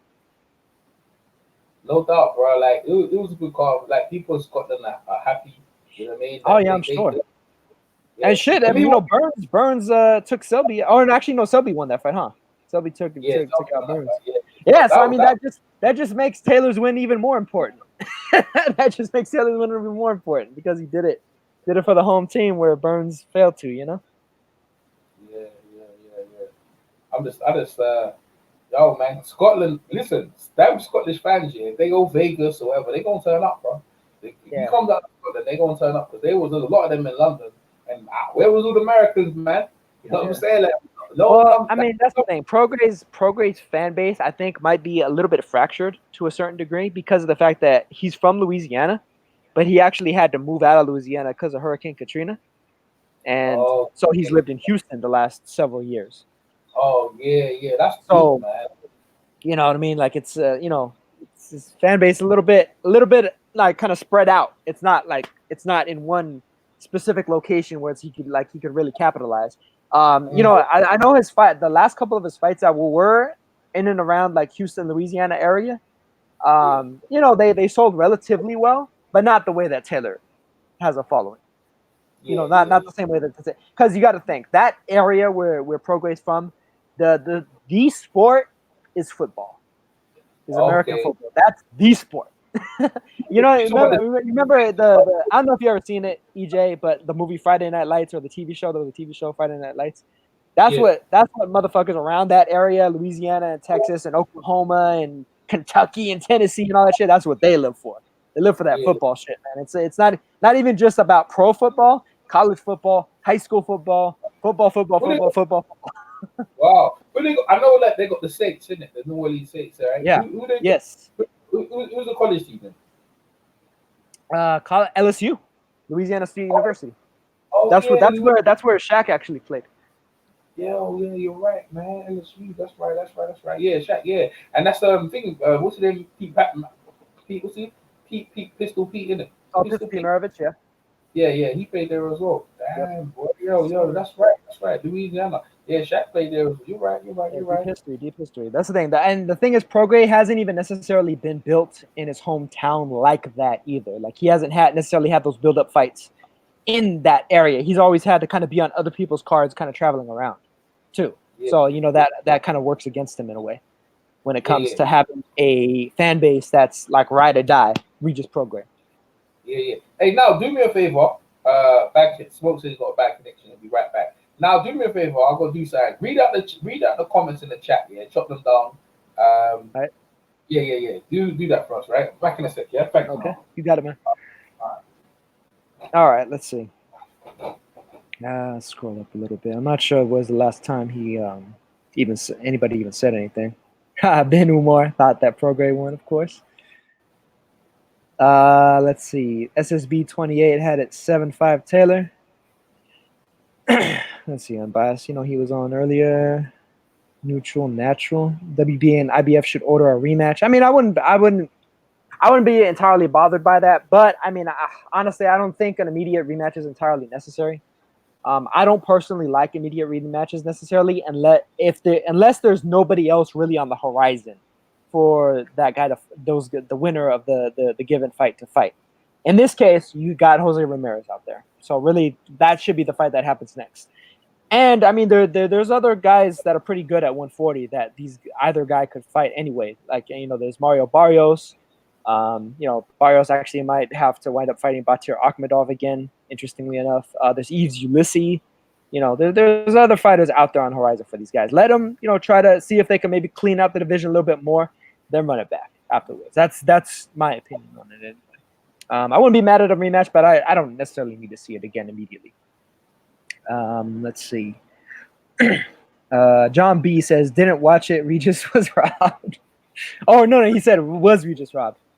Was Regis robbed? No, I don't think Prograis was robbed. I've had it a draw. A lot of swing rounds, a lot of close rounds. Could have gone either way. It's just the way it goes sometimes, and they were fighting in England. So ultimately, Taylor's going to have more of that home crowd advantage. Even if the judges are being objective, the crowd's noise and reactions to anything that Taylor's doing or anything that Taylor's landing, even if it's a grazing blow, is going to be more pronounced than whatever they react to how Prograis is doing. So ultimately, a lot of that is going to take some precedence, especially when you're ringside and you're literally on the ring apron and you can't necessarily see every punch. So sometimes you got to just kind of go by, like, oh, well, did that punch land? I mean, I guess the crowd was acting like it did, so I guess it did. So score that one for Prograis, or score that one for Taylor, what have you. Errol Spence Jr. in the chat. Congrats to Taylor. Even I had Prograis by 3. Moral of the story: this is why you don't fight away from home, especially in the UK, as the British crowd plays a massive influence with the shouting. Yep, that's just pretty much what I was just saying. Neutral natural. Yeah, they probably should have tried to have it in a more at least Prograis' team should have probably fought a little bit harder to try to have it on neutral grounds if they could have anyway. Neutral, but it's entirely possible given how much Prograis was talking going into the fight. He was saying that he was going to whoop Taylor's ass. He was saying that he was going to go in there and knock Taylor out and stuff like that. So I mean, if he was that confident, he was probably confident to be willing to bet on himself against the home country fighter, so to speak. So that might have been Prograis' bad. Might have been a bad decision by him, specifically. Neutral Natural says, I thought Taylor slowed down on the championship rounds enough for Prograis to win, but no robbery. Maybe if the ref did a better job officiating, too many rabbit punches and holding being allowed. Yeah, I mean, I wouldn't say necessarily too much holding, but, a little bit too much hitting and holding, here and there. Let's see. But congrats, Taylor. He's the best UK fighter. Yeah, matter of fact, I guess he probably is the best UK fighter at the moment. Yeah. Yeah, there's nobody really that has status like he does at this moment. Yeah. Yeah. Shit, he's carrying the torch right now. He's carrying the torch for the UK. Let's see. John B says it's on Regis. He knew he had to dominate the fight, talk shit, and did not back it up. Yeah, that's kind of going to what I was just saying a second ago. Errol Spence Jr., EJ, you watching Shakur Stevenson fight later on. Shakur has been going out with his opponent's little sister for 3 years now. Yeah, we're in tune to that. I'm watching the undercard, as a matter of fact, right now. That's a couple of guys on the undercard and a 4-rounder right now. Errol Spence Jr. said he's from East London, Bermondsey, had Prograis winning comfortably. Okay. Gus Sandoval said he's a Regis fan, but Regis stopped moving his head. Regis kept stepping to his right into the hands or Taylor's left. I'm a Regis fan. Taylor 115, 113. Okay, there you go. I was rooting for Regis in this fight, and I had picked him to win. And I had it a draw, so I can't really disagree with you there.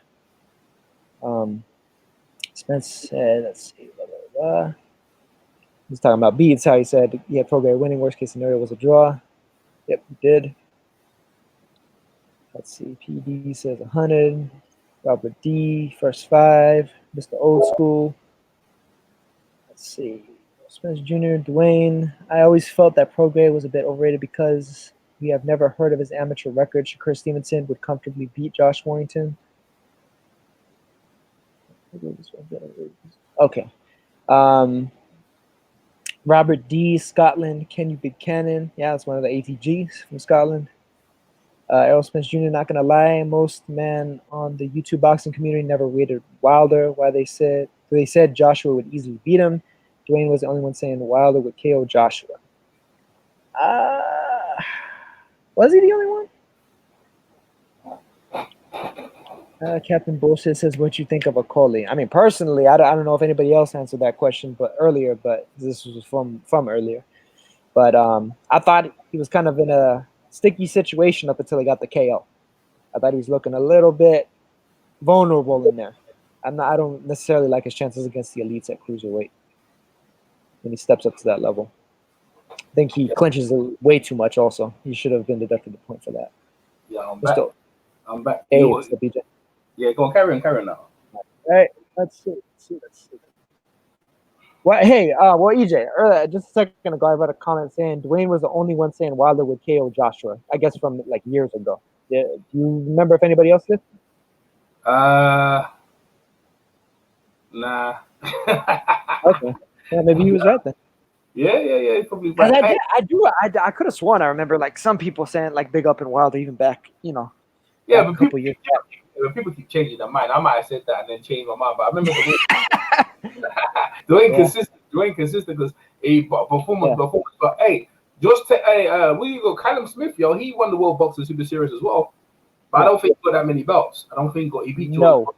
I think that's one of the issues that makes his winning of it less prestigious than Taylor's, because he didn't really have everybody involved. I mean, to be fair, 140 didn't have everybody involved too, but there was more of the top level guys involved than 168. Yeah. Because in the World Boxing Super Series 168, you had no David Benavidez, you had no Caleb Plant, you had no I'm trying to think who else that was missing from there. You had no Uzkadagi. You had neither of the Durrells. Yep, you're right. You had no Truex. Yep. So high level guys, man. Missing a lot of high level guys. And his route to the championship wasn't that hard, right? Right. Nah, and then he had to fight a freaking MMA fighter in his route to getting to the finals, man. Yeah, to be fair, that MMA fighter is actually pretty good, Nicky Holskin, but still. Yeah, right. Ain't heard of him since, man. And then he fought George Groves with one arm. Eubank done all the damage on him, you know what I'm saying? I think Josh Taylor took a lot of damage though. I think Josh Taylor, I don't think he could be in them sort of fights no more because he took Regis. I mean, it would be a good idea for them to try to, pitch him soft maybe for a fight or two before tossing him in tough for another legacy bout like that. But I mean, at this point, they probably really don't have to because his name probably goes far enough that they could fight whoever and just make him a lot of money, and he's the home team player, man, and so he could just fight whoever. He could very easily do that. Very easily do that. Drop either one of the belts, just hold one of them, fight mandatories forever, and that's it. He could do that. I hope he doesn't, and props to him if he doesn't. But he's within his rights to kind of do that. Especially considering a lot of other fighters have done that and do that to this day. So let's see. What did I leave off in the comments?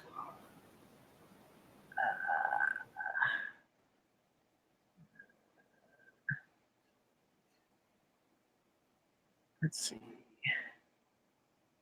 The fuck Scott Bain says, "Oh, Flower of Scotland, we've seen your Lex again. About time we had a genuine Braveheart representing us.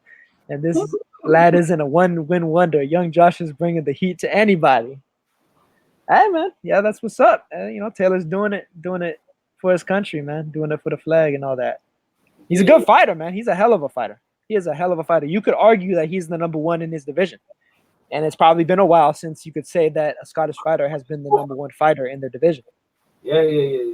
Listen, Scottish fighters, they don't have that many champions, but when they do have, they remember. But I don't know if he's going to be bigger than at this point, he's probably more high profile than Jim Watt. But Ken Buchanan, I don't know, but he's definitely, you know what I'm saying? He's there.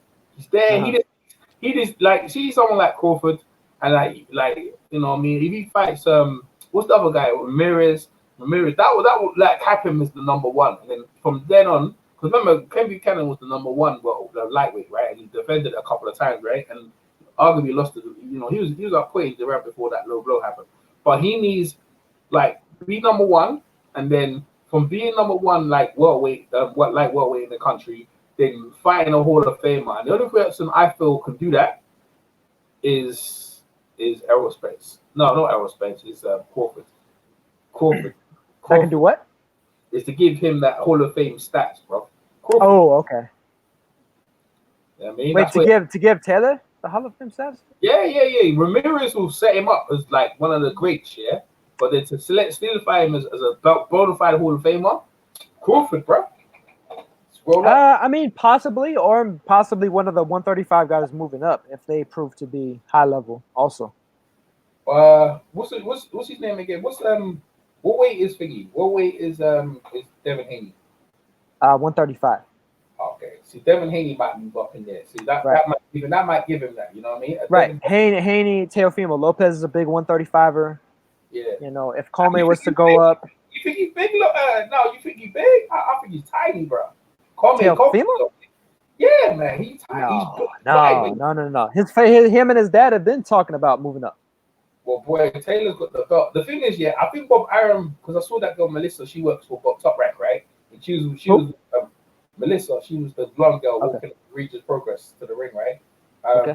She works for Top Rank, so. I think Boy Bob's got his hands in there. I think Taylor could fight one of the top ranked fighters. You know what I mean? Possibly. Yeah. Ramirez, isn't it? Ramirez is with He's with Bob. Yeah. That's it. Yeah. That's the fight, bro. That's the friggin' fight, man. That's the fight to be made right now. That's the fight. That fight would crown a lineal champion. It would crown an undisputed champion. It would crown a Ring Magazine champion. It crowns everything at 140. That fight crowns everything. Ain't that one thing he had? Crawford had that, right? Crawford had all that already, right? Crawford had that. Yeah.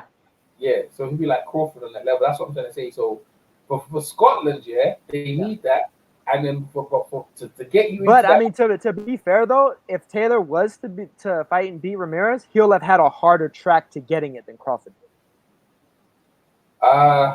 He'll have had a better field of opposition leading up into it than Crawford did. Yeah, you're right. You're right. Because you beat the guy. Yeah, you're right. Yeah. You couldn't knock that. He had a hard. That's why I feel like that fight took a lot out of him. You know what I'm saying? I feel like the Ramirez fight is gonna take more out of him again. I think it's just gonna age him. That's the thing. Ramirez, when you fight Ramirez, you better be ready not for a boxing match. You better be ready for a fight. Yes. You better be ready for a fight. Like your life is on the line. You know, because the thing is, Ramirez isn't necessarily a knockout puncher outright, but he's got very heavy hands. He's a combination puncher. He's a very well-schooled boxer. He was an Olympian. You know, a very, very, very well-respected amateur background. And I mean, he's a good-ass fighter, man. He's got a multitude of skills that just do harm to you. He's one of those guys that he's an inside boxing fighter. You know, he's an inside boxing kind of expertise fighter. I think a lot of people will underrate his skills because he's not necessarily flashy or quick or explosive necessarily, but he's very, very just solid. One of the better inside fighters in the game. 100%. What's up, and rugged as hell. I mean, all you gotta do is just look at what he did to Maurice Hooker, man. He had Hooker gone in that fight. He was gone. He busted up with it, man. What's up, Edge? You know, I wouldn't be surprised if Ramirez actually knocked Taylor out if they were to fight. Well, listen, I ain't gonna fight. I won't be surprised. I can see that. Yo, Edge, what's up? How's it going, guys? Edge, we laughing. Hey, what's up, Edge? What you think? Give us your take, Edge. I can't give you my take. Yeah, I fell asleep. Edge. I'm disappointed in you. Yeah, I was working late, man. And then I came back, and then I saw what was it, the Chisora thing, and I was you saw it? Yeah, okay. And then no, I missed it. Missed the Chisora, and then I was like, okay, let me watch Taylor. And then I closed my eyes, and then I woke up, and then Chisora was about to highlight Real Price once again until his corner. Yeah, man, I missed everything, man. I was considering getting box office to watch it, but I thought, nah, man, I can't. Man, it's not worth it. That card ain't worth that, bro. Like I'm just. Sky Sports next week will put the fight on YouTube. Point, you know what I mean? And just like, but I think we've got Scotland's got a new superhero. But like, see the thing about Josh Taylor, what I like, straight away, he's not even resting on his laurels, bro. Man called up Ramirez in his post-fight, bro. Said, Ramirez, let's get it on. I'm like, yo, this guy's a legend, bro. Because you see the thing is, no politics, no bullshit, bro. I want Ramirez. Like, that's what's up. You know what? Listen to this one. How about this one, man? Lomo moves up to fight fucking Josh Taylor, bro. Hell, Lomachenko, man. No, nah, he can't go Lomachenko ain't winning that fight, so Bob isn't Yeah, going to send him up he there to can't do go that. nowhere in that. Yeah, man, he can't go nowhere. Hey, do you know what? They know what they're talking about. This is what I like about ESPN and the Zone. You know what I mean? Because they're good at working. We can get the fights we want. Because now they're saying that Josh Taylor and Ramirez, they fight for all the belts, and the winner will move up and fight Crawford. That's what I'm talking about. That's what we just said. That'd be good. That's what I just said. I said that'd be good. I'd be willing to bet you though, Ramirez and Taylor, Bob is probably going to try to get that on ESPN because he sent Ramirez over to the Zone to fight Hooker. Yeah, but that's the plan anyway. So you think, that's a good, because you negotiate. You say, fine, look, you get Taylor, and then if your guy wins, you face Crawford on ESPN. If Taylor wins, we fight Crawford on the Zone. Ah, interesting. I don't know if Bob would go for that though. I don't think he would. No, I think he'll go. I think he'll go for that. You know what? I think he might go for it insofar as like right now, if you were to toss Taylor in there immediately with Ramirez next, I don't think he's winning that fight. I think he needs a rest after this one. So far, Bob has proven to be all right with letting his fighters fight on other networks. He let Lomachenko fight on. Well, I mean, he's all right with it. He's all right with it when he feels he has a distinct advantage. Yeah, but listen to this, right? But that's what I mean. I mean, it's like Bob Arum hasn't got. It's like he can't. It's like PBC. They'll just don't do it full stop. They just won't allow it. Do you know what I mean? Like they're turning down 120 million offers. So, but like with Bob Arum, it's like, okay, fair enough. Like, let's do it.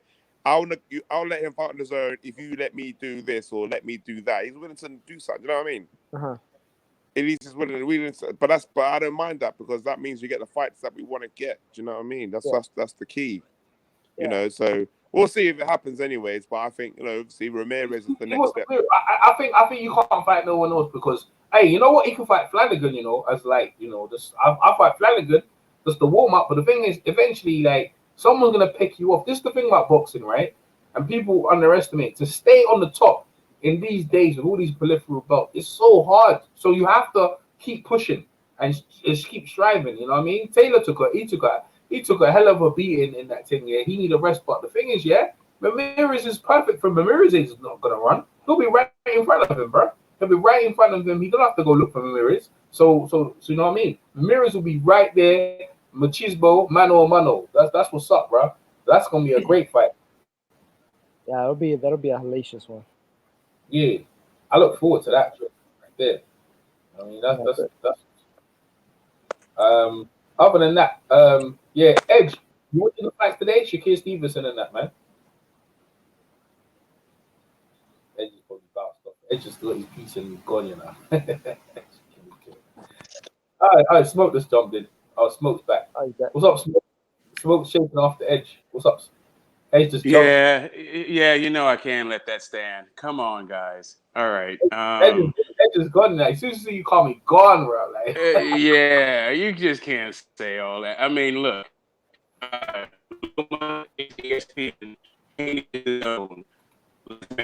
You're breaking up a little bit. Let's not. Okay, so I'm still bad connection. And let me jump out. No, you're fine. You're fine now. You're fine now. Yeah, you sound clear now. It was just a moment. Yeah, go ahead. Okay. Like I was saying. Ah, shit. Now you roboting again. Yeah, you robot. Okay. He's all right. Keep going. Go. Keep going. All right. How about now? I'm going to try this one last time. There we go. Loma is ESPN. Haney is the Zone. Since they work so well together, let's get that fight. And let's not let Loma intercede on the Campbell Haney fight for vacant and let him skate off to a lower division. Let's get that Haney fight since ESPN and the Zone are making these fights. Yeah, they're not going to do that because, like I said, it's when Bob will do it when he feels he has a distinct advantage, and he doesn't with Lomachenko versus Haney. Right, I got it. But since we just heard this whole thing about how the ESPN and the Zone are so well, they work together so well. Oh yeah, no, I get it. You're talking about Edge. You're talking about Edge's argument. Right, like come on, man. Like fights aren't happening all over the place. Let's just stop scapegoating. It's a case by case basis. It's always a case by case basis. Right, On because one of the biggest fights of the year is still Ruiz AJ rematch, which is certainly a PBC fighter fighting a non-PBC fighter. That's true. That is true. That is absolutely true. We're gonna see, man. It's interesting. The low weights, they gonna keep. Right. I'm sorry. No, I was gonna say the lower weights need to keep pushing because the heavyweight, they suck up all the bloody attention. You know what I mean? They suck up all the attention. This is why a guy got a lot of money. Like when Mayweather was at welterweight, it was like, yo, it's good. But the heavyweight, they draw so much attention that, you know what I mean, for you to get recognized. Well, what you want to do is have your fights away from the heavyweight fights. You know what I mean? Have them a whole different month, a whole different part of the year. That's what you want to do. Well, you got to do what Josh Taylor's do. You got to unify. Hey, yeah, for sure. You have to unify. What's this? Whatever. Welcome. Hey, listen to this. AEW. Anya Gogo's gonna be All Elite Wrestling. Are you serious? What? Yeah, I'm looking at it right now. All the around there with the official thing. Ty said, yeah, Anya Gogo, the former fighter from the UK, he's gonna be, yeah. It says welcome. Let's say Anya Gogo is All Elite Wrestling. Or maybe he's at the event. Is he gonna wrestle? Okay. 32 minutes ago, so he's at the event. If I see him wrestling, I'm like, yo, bro, this guy's done a complete 80. But anyways, yeah. No, what I'm saying is this, yeah. Like, because they're with TikTok's drama, they need to bring attention towards. You got to do what Josh Taylor does. You know what I mean? You got to go out there and you know what I'm saying? Dare. You know, you dare to be great. What he's done, and what thing he did today. Yeah, they dare to be great. Whether it was an ugly fight or not, yeah, they're trying to get greatness. And look, he gets more money. You get more money, you get more fame because heavyweights. They're getting millions, bro. They're getting millions for doing shit, bro. So maybe Josh Taylor can break into some of that money, some of that cash.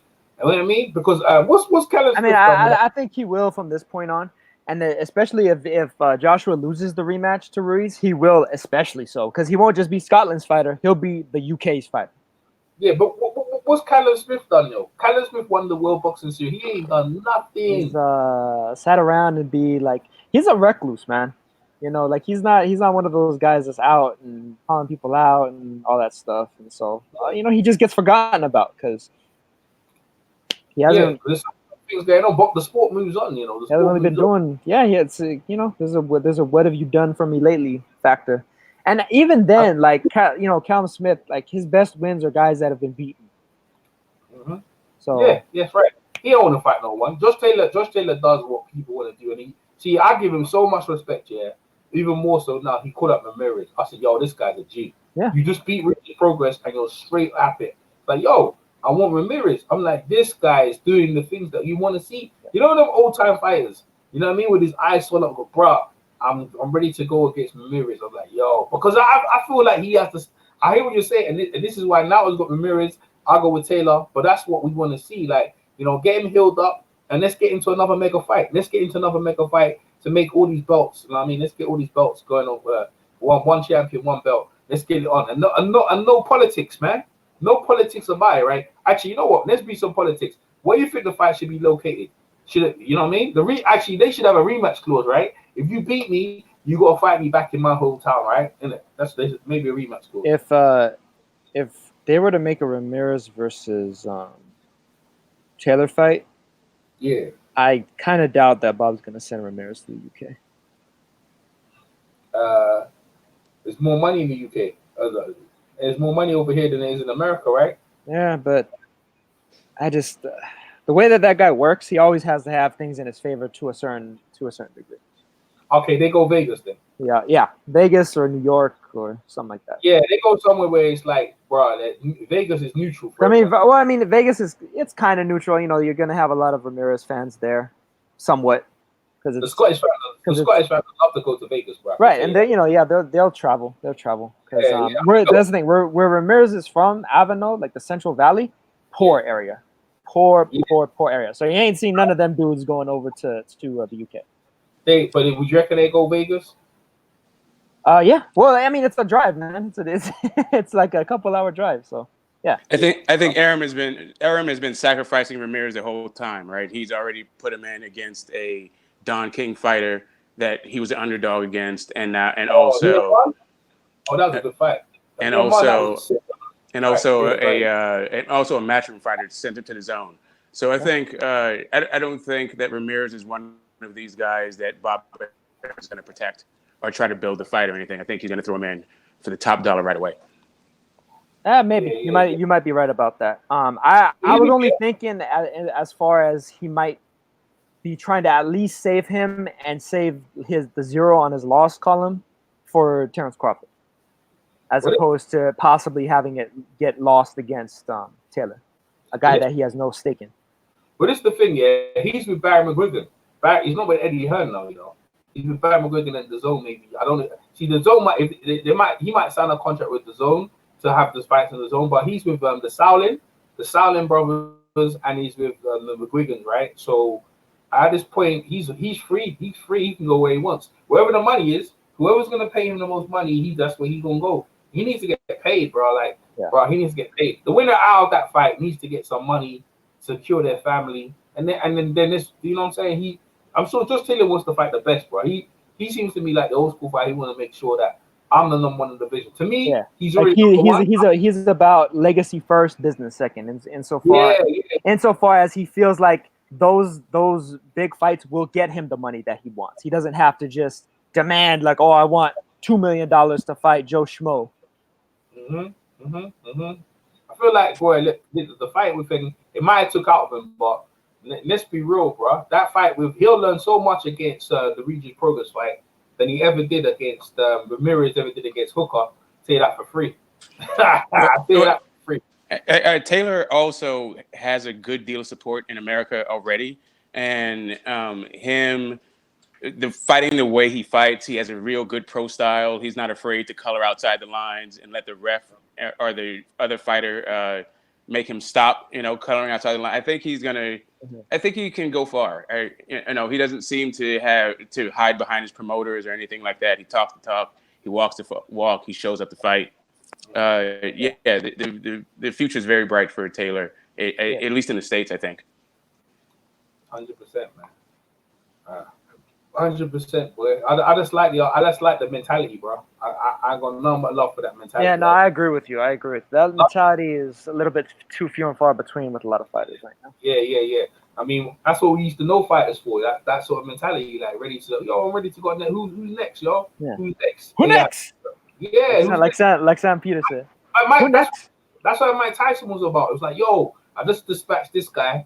Oh, who's the next guy I'm going in? I'm going home. Andre Ward. My body, I have to heal my body. You know what I mean? I like Andre Ward, but he used to just rub that in all day. And David Hay. So I remember David Hay said, if I beat Vladimir, I'm gonna retire. I was like, these people are deep, bro. You don't even make us happy, bro. You're just trying to win and cut. You're not doing what champions like Hagler and Leonard. Leonard used to beat guys and I want thing next, man. I want it. So Taylor's on that shit, bro. Right, he's a fight. It's like, bro, do you hear him? He said, Ramirez, I want you next. I was like, with his one eye, I said, this guy's a G, bro. This guy's a G. You know what I mean? That's what's up. That's what's up right there. You know what I mean? He want Ramirez straight up, like, so nothing but respect for that. For me, you know what I'm saying? It's like, I did pick Regis, but Regis is cool. Like, what's next for Regis, innit? Oh, man. He'll probably wind up having some sort of a get back fight, rebound, and then he'll probably be trying to aim right after, like if they do make Ramirez versus Taylor, try to see if he can get after the winner, or maybe move up and mix it up with some of the guys at welterweight. Considering he is with DiBella, he kind of has the right connection to get some fights against some high name value opponents. Yeah.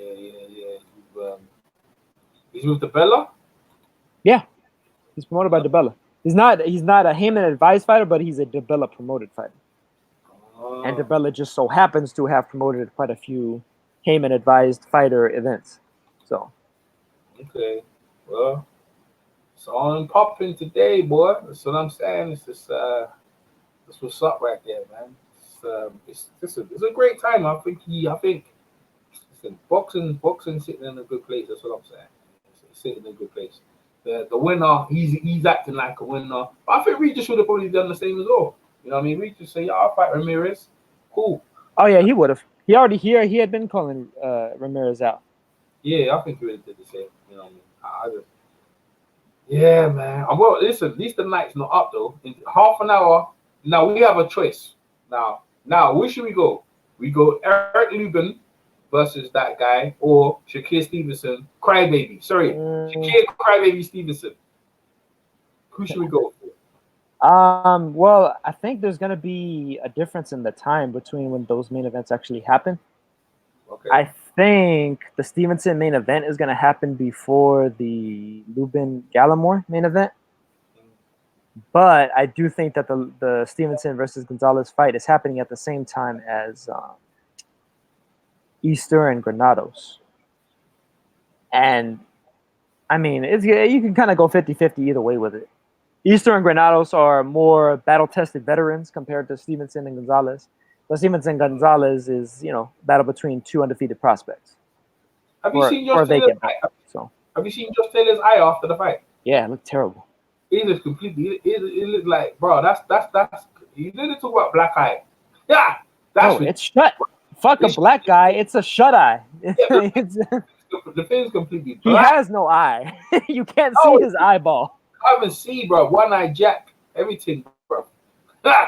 Good gosh, yeah. The thing shut down, bro. The thing is shut down. That eye is. Aye, Captain.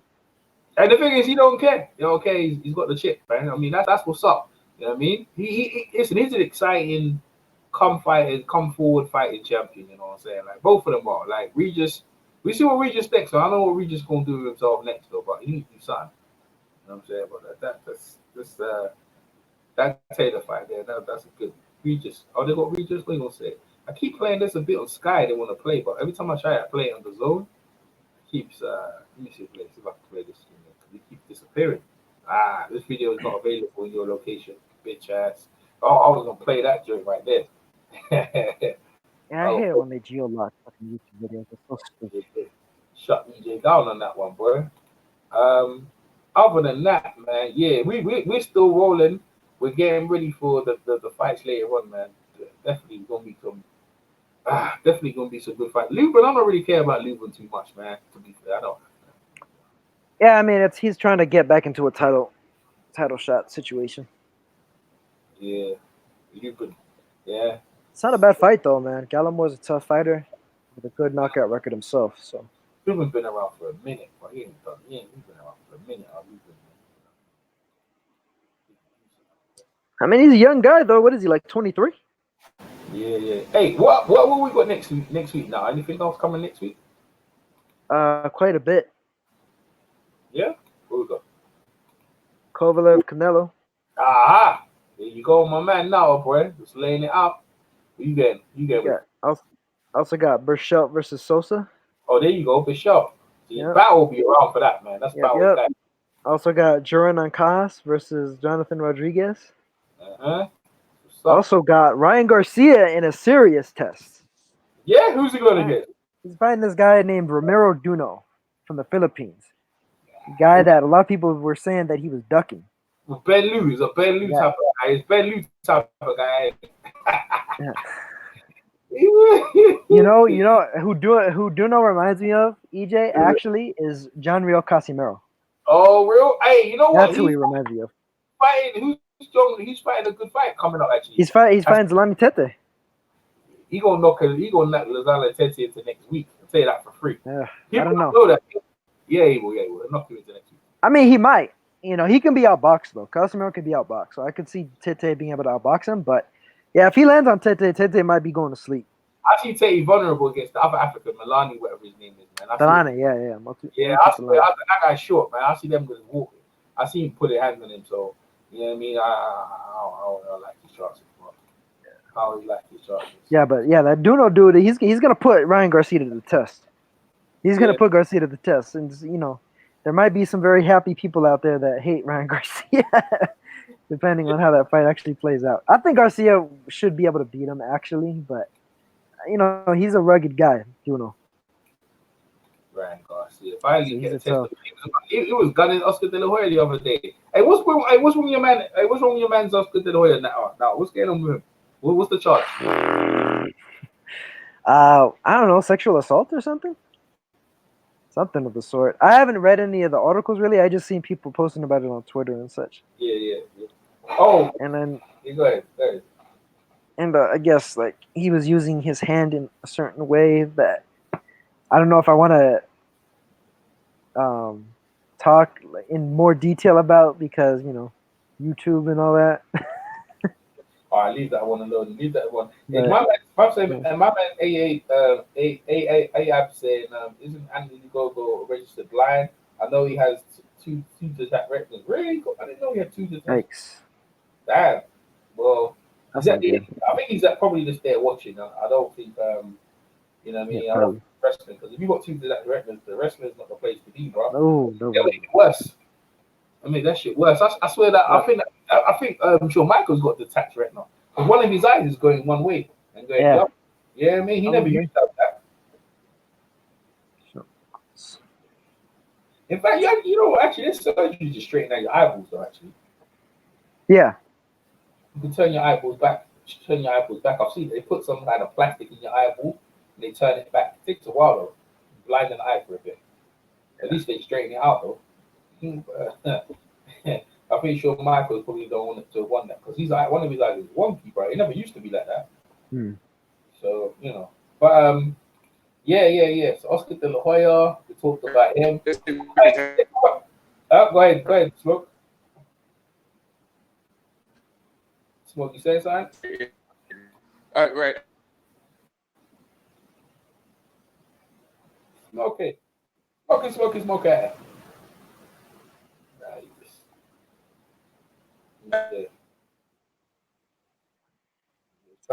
trying his best. That's just not happening for you, eh? Guys. Yeah. There you go. Go on, Smoke.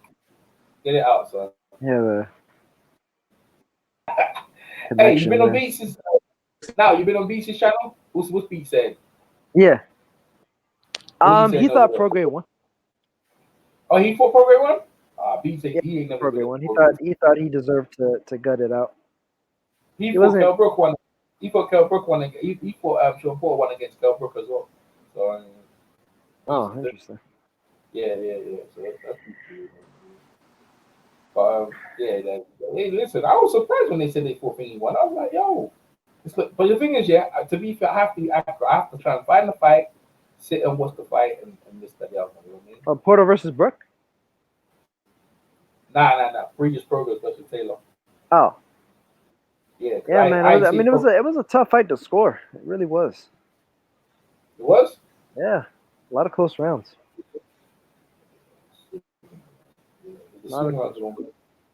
Yeah, Taylor, if you want to put it to the card, Taylor don't get it every day.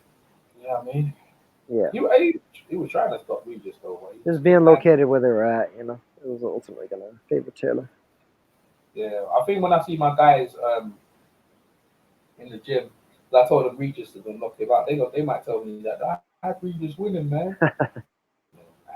Taylor won, but it's just one of them ones there, innit? And the rematch will probably be the same. They're about the same. Ramirez fight. Listen, I only see one way, man. Someone's gonna get put down on that fight for real. Taylor Ramirez? Yeah, man. Yeah. That's that seemed to be the picture of determination. That's like when you have to kill somebody to stop him, because Hooker was hitting Ramirez with some hellified stuff. Yeah, like Ramirez and Hooker, like that could. Ramirez and Taylor could possibly be like some Castillo Corrales type shit. Yeah. Just the two of them shoulder to shoulder, just banging bombs at each other. Yes, sir. And Taylor won't be able to stay away from Ramirez. Ramirez will track him down. Mm-hmm. And Taylor might try to do the same thing that he did to Prograis tonight. He might try to push Ramirez back, but Ramirez is going to try to push him back too. That's gonna be a war if that happens. It's gonna be a Prograis, war of wills, a war of skills. It's gonna be a war of of location, of distance, everything. yeah, Prograis fought him too clean. Prograis should have colored outside the lines a little bit more, like to offset what Taylor was doing. I thought he was gonna do what he's Well, been I doing. think what Prograis really screwed up on was he started to neglect the body after a few rounds. He stopped going there entirely for about 5 or 6 rounds straight when he was doing serious damage to Taylor's body early. And he started headhunting a little bit too much, and I think Taylor's defense was a little bit too tight, whereby he wasn't really taking flush shots. He was taking everything grazing. And it was just that combined with the fact that Taylor was kind of leaning on him, forcing Prograis to kind of support his weight, that tired Prograis out in a lot of those spots where he would fight in spurts as opposed to fighting consistently 3 minutes of the round. Yeah, it was just too cool for school. You got to get in the trenches. He was hitting with clean and well-timed, well-placed shots. But once Taylor started doing that roughhouse stuff, he should have met him with some roughhouse stuff. Right. And he shouldn't have allowed Taylor to put him on his heels because he was lacking a lot of leverage in his shots when Taylor was doing that. Yeah, that's what I said. I said you gonna let the dude push you back. Then you in trouble, bro. You and it looked like that for the majority of the fight. Because Prograis is one of those guys. He needs a little bit of needs to be able to kind of run into the shot. Like that's the type of fighter that he is. Like he likes to explode with a shot across the ring. I feel like his corner was too cool, man. Yeah, exactly. Too cool. Everyone was too cool. Too nice. Too cool. Yeah, there was no urgency in me. And I was like, yo, if Mr. Bashir was up in that joint, we talk, yo, what the fuck? Yeah, see, I had my joint muted, so I wasn't even listening. Oh no, I listened to that fight. So his corner was just they didn't have enough urgency. Nah, there was not. They were just cool as cute. I was like, yo, man, you're giving up this joint. Nah, man, you gotta. Yeah, I feel like, yo, you're giving up. Like, even if your fighter's winning, you gotta make him feel like, hey, look, man, you're under pressure. You could be losing this. Losing the joint, man. That's what I felt. Like, look at where we at. You're losing this. And no urgency, bro. It was like, yo, you cool, you good. And I was like, yo, bro, like, how can your corner even tell you, like, yo, bro, you're losing the fight, bro. You need to push this guy in the back foot. Yo, you need to hit him in the head, man. Yeah. Yo, you're letting him push you back. You're letting him bully you. You're letting him bully you. That's what you need to get it into his head. I missed some of that commentary. Like, you're letting this man push you on the back. You know what I mean? You need to get in his face and be because Prograis is a prideful guy, so that'll offend him and that'll get him to fight, that much harder. I had a guy in the corner the other day, right, the heavyweight, right, and he was in a fight and he was so. Bro, I said, you ain't showing no clean shots. You ain't landing enough clean shots, right? We don't know if the judge is going to give it to you. You need to go out there and put it on him. When I said that to him, my heavyweight went out there, right? There's no video footage of it, right? He went out there and he put that guy down on the ground straight away, bro. The guy was doomed, bro. He put that guy out. The guy got to the end of the bell, but bro, he put hands on him and left no doubt that he did, and he won. You know what I'm saying? No doubt. You can't leave it to the judge. You got at least put the guy down. Let him touch ground. Let him touch ground or something. Just to let you know yourself that you're winning the fight. You know what I mean? But you can't be sitting there on the back foot. And the crew, they were just too cruel, man. They were just too calm. I've seen Manuel stupid, them old school, like they be talking mad shit. Like, yo, man, I don't know, man. Like you know what I mean? You ain't doing enough out here. You ain't doing enough. You need to make sure. Manny Stewart was one of my favorites just because of the fact that he was karate chopping fucking Lennox Lewis when he was fighting Mike Tyson. Yo, you gonna let this man come up and catch you with something? Go ahead, get this man out of here. Get this man out. He was fucking greasy out here, bro. For real, bro, man. It was making sure. I remember that shit. That was funny, man. Or even Teddy Ellis with Vosdick against Beterbiev. He was trying to get in through Vosdick's head. He was trying to motivate him. He was trying to get it. He's like, your body's leaving away from you. Tell it to come back. He's like yelling at him. Demand your body to come back. Yo, I ain't never seen this eye is horrible. Why is this guy still talking with his eye like his eye needs to be popped? Like Rocky, they need to get a razor blade and drag it across. You know what I mean? Let me see what this guy said. Absolutely terrible. It was ridiculous the way it was done. The last 2 fights is the easiest I've made the weight. I was only 7 pounds over, 10 days out, eating 3 meals a day. Make the weight easy. I'm massive full of weight. Obviously, the last fight was a mix-up on the scales. That was absolutely terrible. It was ridiculous the way it was done. Oh, he made the weight properly. He was strong in that. He was strong in that fight. In that fight, he didn't look weak at all. He looked strong. Hey, is Halloween over there in America yet? Is today Halloween? No, that's next week. Oh, people starting early over here, bro. Thursday. Next Thursday. Well, I mean, people always decorate their houses like at the beginning of the month. Yeah, I need to put my Christmas tree out for real. I make sure I get my mileage on my Christmas tree now. This is the weekend. This is the weekend before, so everybody's celebrating this weekend. Oh, okay. All right, I got you. Okay, the Rock and Roll Express out here. I watch AEW, I watch wrestling. Yeah, we got 15 minutes before showtime, and now I'm going for Crybaby and that card. The Crybaby card's better, isn't it now? I mean, as a card, Time card. I mean, the whole card there's probably a little bit more value in the Showtime card, but the ESPN card. I mean, the ESPN main event is probably, I guess, the most interesting, just because of this kind of funky storyline with Joette's sister. But I don't know, that shit kind of creeps me out. That's a little. That shit is a little creepy. Whose sister? What you talking about? Shakur Stevenson is dating his opponent's sister.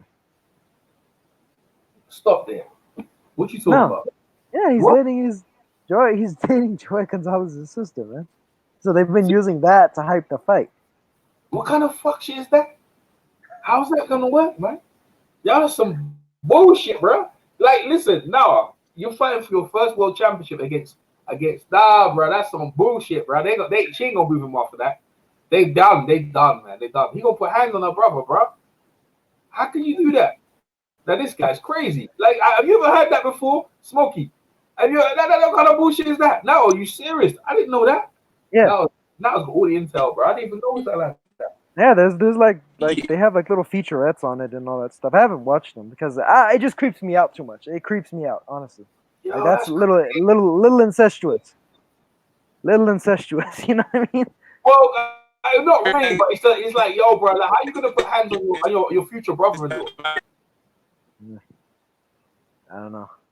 Why did Bob Arum make the fight, man? Why did he agree to? Shakir is weird, man. He's a weirdo, man. That's why I call him Crybaby. Like, he's just strange. I could never agree to that. I'm like, well, I'm being my brother, my future brother-in-law, and not saying they're married. Like, maybe he's got loads of girls. Maybe don't. Well, I mean, they don't like each other. I guess like there's like a beef between Gonzalez and family. But that ain't gonna make it stronger now because the ass whooping's coming in. Yeah, well, that's the thing though. Like, there's a beef between Gonzalez's family and Stevenson himself for dating his sister. Yeah. What's the sister look like? She pretty? No. Now put it in the chat. Let me have a look here. Bro, fuck. I need to try to see if I can find a clip. Hold on a second. Or yo, man, is it worth it? Because you know the last girl. I'm gonna be honest with you, EJ. Yeah. Like, and I'm sorry that I'm kind of maybe painting the picture before you even see her picture. But you know who his sister legit looks like? Who? Go ahead. Francisco Vargas. What the fuck? Francisco Vargas? Yeah. She's like a dude? Well, I mean, she looks like a girl, but she looks like a female version of Francisco Vargas. She got male traits? Well, I mean, I guess she's a boxer herself. So. Oh, she is? She's a boxer herself? Yeah. Yo, man, I don't like that. Man. That's weird, man. I don't like that. What's the? Yeah, see, I don't like that. See, that's some weird shit. You right, man. Some weird shit going on there. Wow, man. Hold on. Yeah, you right, man. I'm gonna find this shit. Go Crybaby. I'm gonna post it in the chat. There we go. You'll see it. They got Regis' head getting popped everywhere. Oh, Boston are going against New York Knicks. Shit, man. I was watching the game the other day. They suck, man. Okay, there you go. Now it's my man. Let me see what I got here in the chat.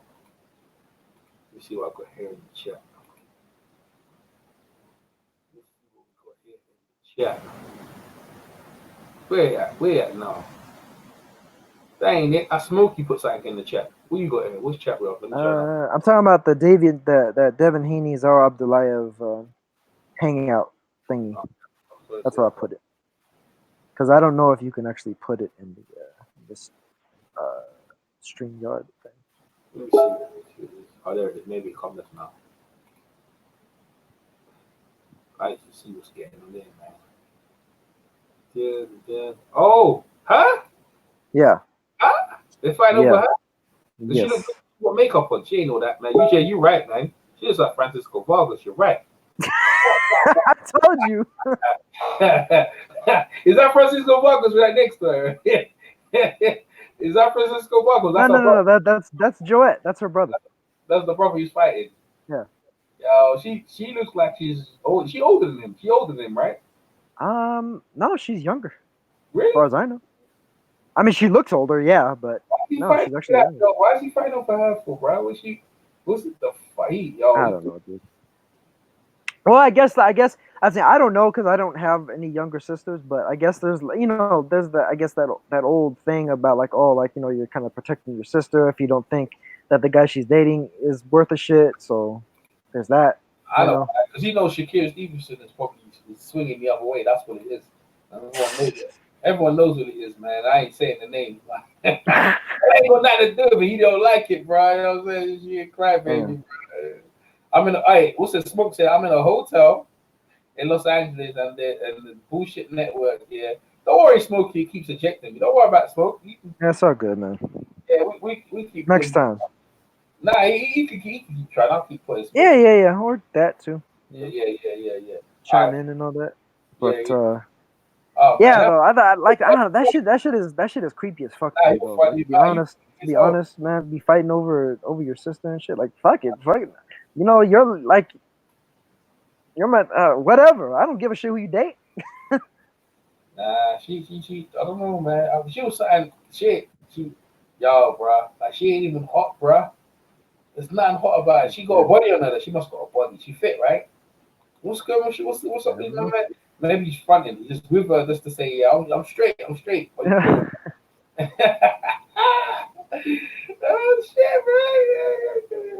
This is crazy, bro. This is crazy. Let me put this shit up so everyone can see this shit. Have a look at this chick here. Make sure everyone have a look at this joint out here. Oh man. Ain't like she bad or anything. Yeah, it's just that yeah. I guess the brothers are like that. I respect that, man. Yeah, he go back for his sister. What do you think of the Mr. Bashir situation, bro? As far as what? Just in general. It's getting to court now, man. Yeah, well, I mean, good, because the guy fucking assaulted him. Yeah. You know? That's he's innocent, man. Saying he's innocent. Man, all these guys talking about, like, oh, Bashir had it coming, this, that, and the third. Like, look, man, like, I don't think anybody deserves to get fucking snuck. Because that's exactly what he was. He was snuck. He was hit in the back of the head while he was having a seat. There was no argument going on during the time with which he was knocked out. Yeah. There was none. He got hit in the back of the head while he was sitting down. Long after that argument between he and the sister had even been happening. Yeah. He got bushwhacked. That's what he is. He got bushwhacked. That's what he is. You know yeah, what I mean? Like, to me, that's some bitch shit. You sneak somebody, that's some big shit. Yeah, go ahead, Smoke. Cause Smoke's like a disposition against the whole thing. Well, listen. I am at this point. Like, I don't understand the equivocation. Nobody needs to say that one thing means that he deserves the other thing. But I just don't understand why nobody can just say that how Ali Bashir was behaving in the lead up to that was unacceptable. I think it was unacceptable. I don't think it was smack talk. I think he was a little bit extra.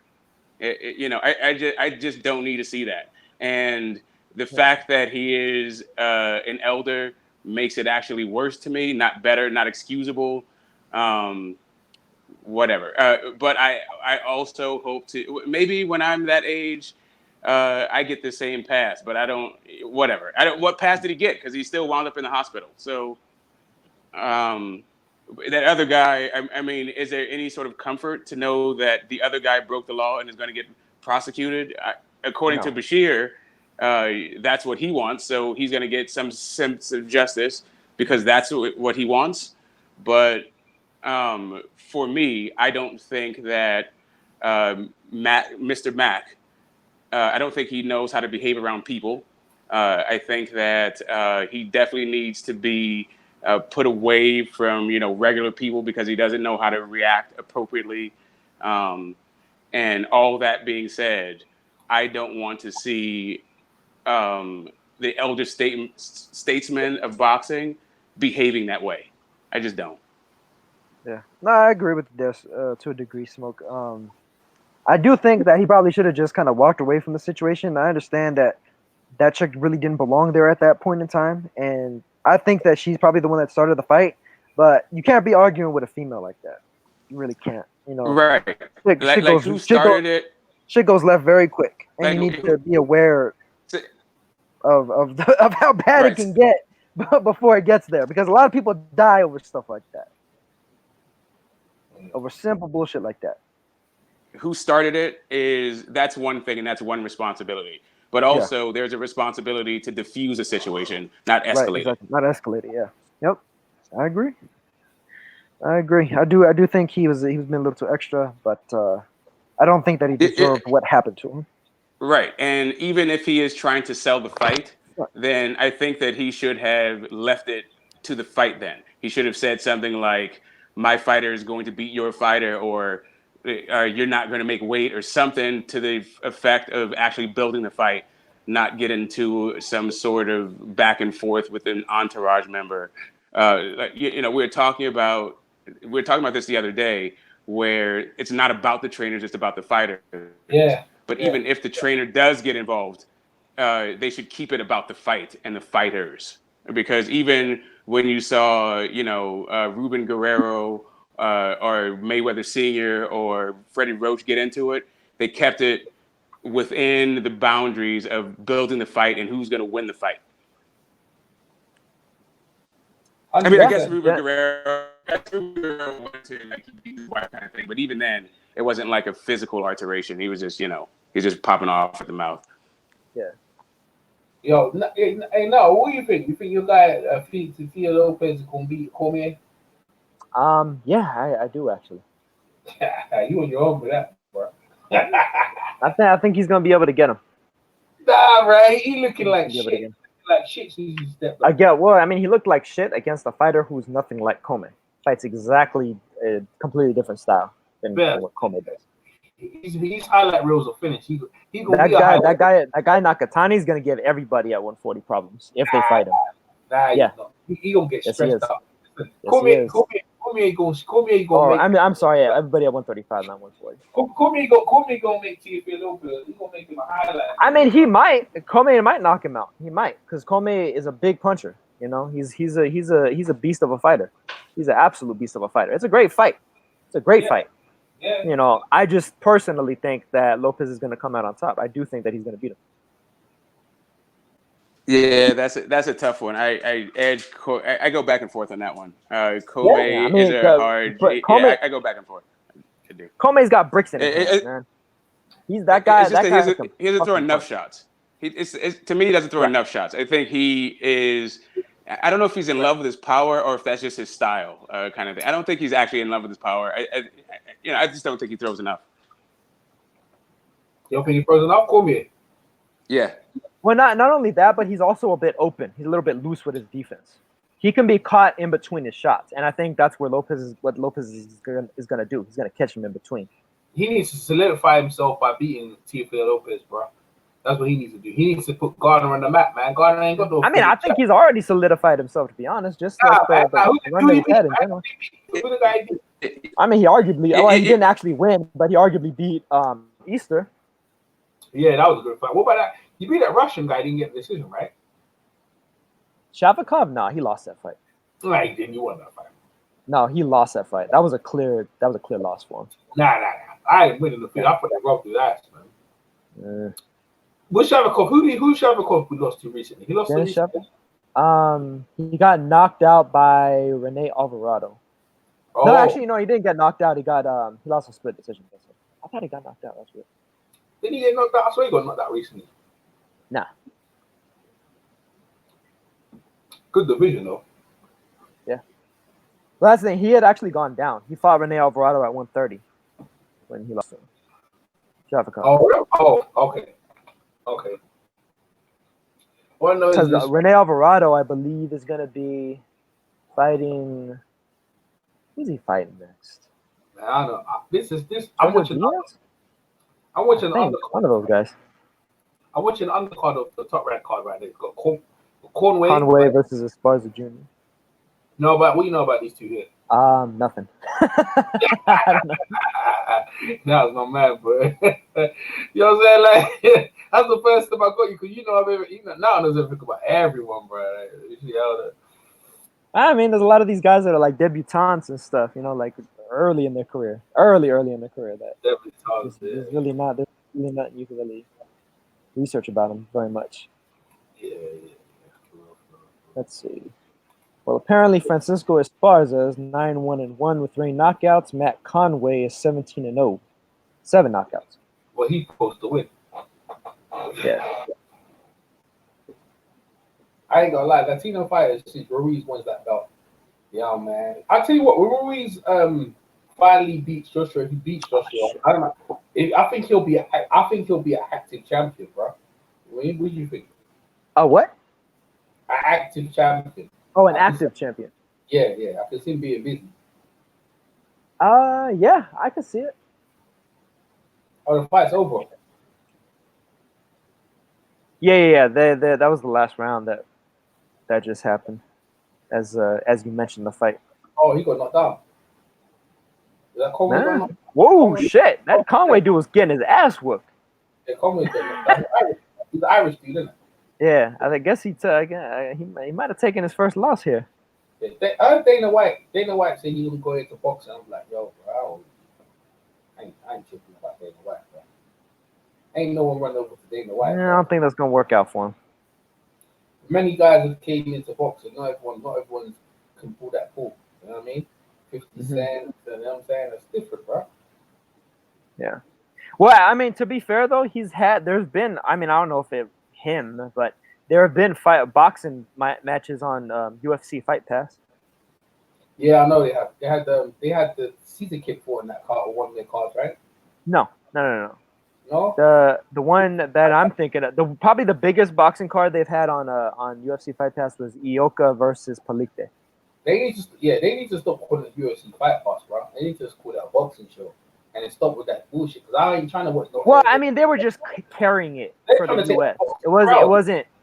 It wasn't like it was a UFC boxing match between those two, because the fight took place in China. Yeah, but what I'm saying is that when I see UFC and I see boxing, I'm like, yo, I ain't trying to do that. You ain't trying to get me to force me to watch some of that UFC shit. And I just want to watch. Well, I mean, honestly, it's probably like. Oh, he beat him. Upset, bro. Yeah, he got him. That's beat Junior. That's upset, right? Split decision. I guess, yeah, because he's the fighter that was going in with the loss. Yeah. Beat the Irish boy, man. And listen, I'm telling you, bro, America's got so many different varieties of people, and they come with their ass whooping. Because you see, Joshua ain't ready for that, man. He ain't ready for the Latino. You know what I mean? And you got Wilder, like, bro, you got so many different ethnicities, yeah. And they fight each other. Like, Regis came in there pretty good against Josh Taylor, but him and his corner just had the wrong game plan, right? That's the way I see it. Because he has the ability to do what he needs to do. So I thought he would do to it. But credit to the Scotsman, bro. The Scotsman pulled it off, man. Credit to the Scotsman, bro. He done what he needed to do, bro. He showed his strength, and this, you know what I mean? This gave Regis trouble. His eyelids terrible, man. That's gonna take ages to do that. It's awful. Completely black.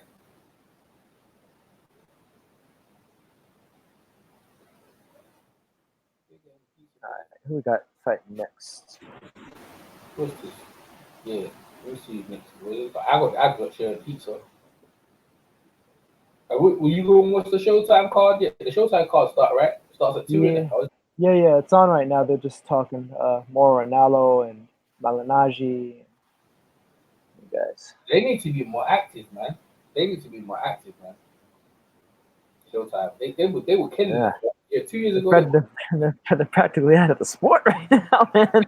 I think the zone, when the zone come on, it's a game changer. You know what I mean? They took all the fighters, man. Well, I mean, not just that, but you got to think most of what Showtime was showing was PBC fighters, but most of the PBC fights have been on Fox lately. Fox and Fox Sports 1 or pay-per-view. I think the zone's a more European thing, bro.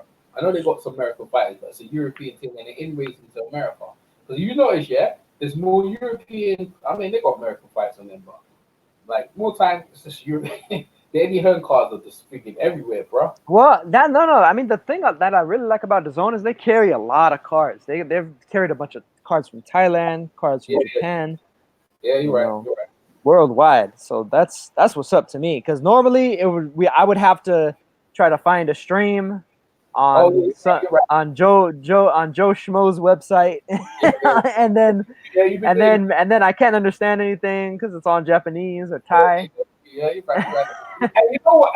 Japan, they ain't doing that many cards. Remember back in the days now, bro. Me users living on Japan, bro. They had so many cards over there, but bro, like Linares has gone back over there as well. But listen, you're right now. All the little cards there, they got all the super flies. They got them on the zone. They bought them up.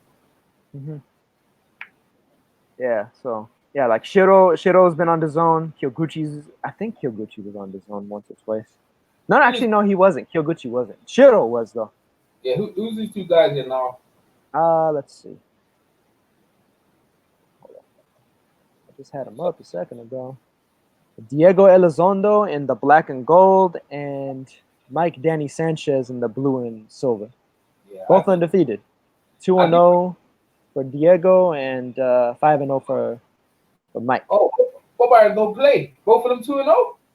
No, 2-0. One of them is 2-0-2. The other one is 5-0. He knows who this fight. Well, I kind of miss HBO, bro. Cause like, although the guy that's 2-0-2 is pretty much fighting in his hometown. Yeah, that might help. That might put him on because up there already. Because they're fighting in Reno, and 2-0-2 guy, Diego Elizondo, the guy in the gold, he's from Reno. Whereas the guy in the blue and silver, he's from LA. Yeah, well, they might show something. They're both young, bro. Oh, they had the boss, man. Yeah, let's see. Elizondo's 21. Sanchez is 22. Yeah, that's a pretty good match. Pretty good match fight. Yeah, but it's like one's trying to get one out. You know? Looks like. So tomorrow, by the way, you got the amateurs. The development championships is tomorrow on England boxing on the website. So tomorrow is an action-packed day. I got like two of my guys there in the finals. So. You know what I mean? I'm gonna make sure I watch that tomorrow. That's gonna be lit, bro. But in the meantime, we got World Championship boxing right here. Yeah, this guy from Vegas, he ain't doing shit though. Just singing. Fast hands though. Yeah, he ain't trying to win nothing. He just pops. He just like stepping. That guys ain't got no smoke on their punches these days now. What's wrong with it? They do too much pad work. They do too much pad work. They ain't got no smoke on their punches, bro. Yeah, some do. Because back in the days, people didn't have pads, right? They hit the bags, You know what I mean? Like with the bag, you can throw as hard as you want. With the pads, you'll mash someone's arm up from the shoulder. Yeah.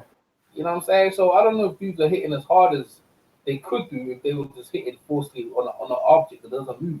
And the bag, something that's really heavy, Yeah, heavy bag. That's where you get your heavy strength from. That's how you build up. We got some heavyweights on Showtime. Frank Sanchez versus Jack Mulawai. Right now? Yeah. Showtime start already? Shit. Oh, that's that guy. Yeah, I've seen this guy's box rec before. Frank Sanchez from Cuba. Yeah. 13-0, 11 knockouts. Was the one on top, right? Huh? No. This is on Showtime. Guy called Sanchez in the ring as well. Huh? Oh yeah, that's right. His name's Mike Danny Sanchez. Yeah. And this boy, the whole time fighters put hands on him.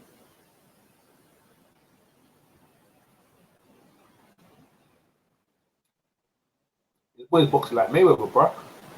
I think he's from Mayweather school, bro. Let Elizondo? Might be. I mean, let's see. He's from Vegas. He boxing like Mayweather.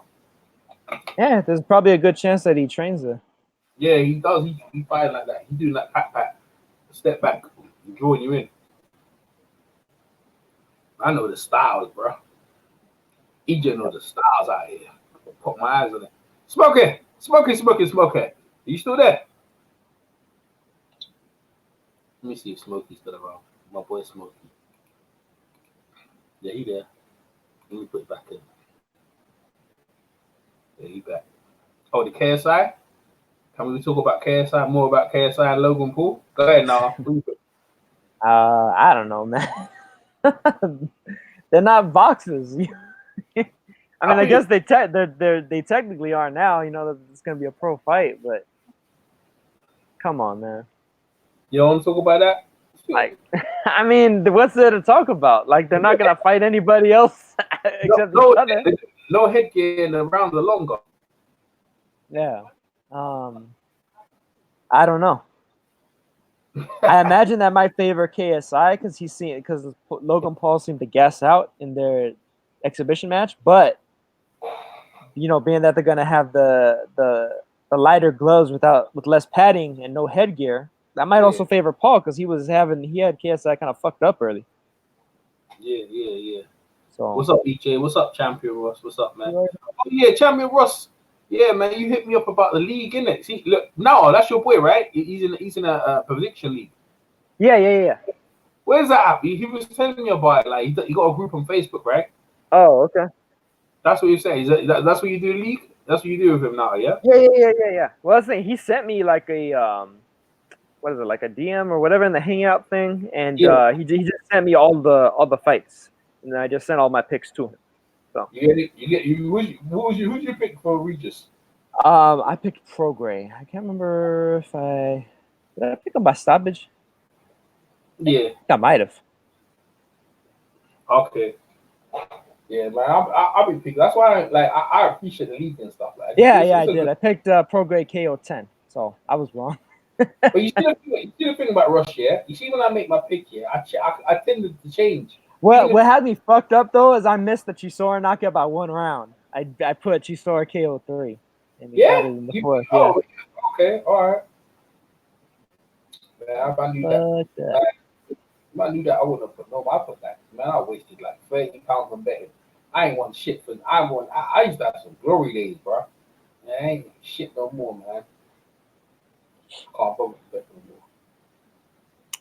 Crybaby. What you said about Crybaby? That's some interesting shit, bro. I'm keeping my eye on top rank. Crybaby is must-watch TV. You know what I mean? He just does some shit, man. How you gonna beat up your brother-in-law? You know what I mean? Well, you're not really brother-in-law because you ain't really married the girl, but you gonna be like how that scenario even happened? You know what I mean? How that even happened? Yeah, I have a Facebook page for the league, but if you don't have a Facebook, we can do it via Hangout. Hangouts, but we can do it by Hangout, whatever. Hangout's easier. I don't mind that one. Hangout, I'll add Nato to the Hangout, and we can do it that way. No, I already am in a Hangout with him where like he sends me the fights and I send him the picks. Oh, okay, all right. This be some prizes, man. Hey, chap, you should put it on your channel. Like you should do the prediction leagues on your channel, man. I think that would grow. Like they do that thing with baseball, right? What's that called? Baseball fantasy league or whatever. Oh, fantasy, yeah, fantasy baseball or whatever. With boxing, you could do that, champ. Yeah, you could grow that joint, right? On the YouTube channel and just have the fantasy league and just have everyone just picking their picks out here, like year in the pot. And then but you know how guys are, they'll be sweating like, man, I'll pick, man. Like I don't feel I'm one of them guys. If I pick the wrong guy, I'm like hands up, pick the wrong guy, yeah. But I could still make a case if the fight was a draw, so I wasn't far off, was I? You know what I mean? I wasn't far off, and some people thought like Regis Prograis won the fight, so it wasn't a stretch. You know what I mean? So yeah, it's a good idea, Ross. Chat, Ross. Let me see. Is everyone about stuff? Because I have to keep my eye on this thing. Yo, hangouts here. You never know. Yeah, everyone's here. Okay. Yeah, now it's all about stamina. You know what I'm saying? Now it's about EJ. How much can I take, bro? I mean, these are supposed to be my night times, man, usually. But man, I still haven't got my fill of boxing. That Josh Taylor fight left me like I want more. I want more. Yeah. I mean, the Stevenson Gonzalez fight might be pretty good. Hey, what do you think about the Gavashi fight versus Bertby? We ain't talked since that. Ooh, that was a great fight. Yeah. That was a great fight. Beat his ass, he did. Better, yeah. Like as it got like further into it, Beterbiev fucked Bosdick. Oh. He won't listen to Teddy Rap. He stopped listening to Teddy Atlas, bro. Oh my god, yo, Bosdick is I'm sorry, Beterbiev is a fucking problem, man. Mm-hmm. I can't see anybody at 175 or below beating him. Yeah. The problem that guy's just too strong. He's too much of a beast, man. You know, he looks like Wolverine though. He does. He does. He does. He does. You know, like I even said that in my post fight. I said that Wolverine looking motherfucker whooped his ass. Yeah, he looks like him and Khabib Magomedov. Yeah, them two. They're from the same area. They're both from Dagestan. Yeah, see, they look exactly like. But that guy, he looks like Wolverine for real, bro. You know what I'm saying? He looks like Wolverine for real, for real. You know what I mean? Yep. Yeah, man. Yeah, that dude is a major issue. Yeah, that dude is a major issue. That guy's a. Yeah, he's a problem, bro. Like kind of like what I was saying earlier about Jose Ramirez. You better be ready to fight for your life. Fucking double that for Beterbiev.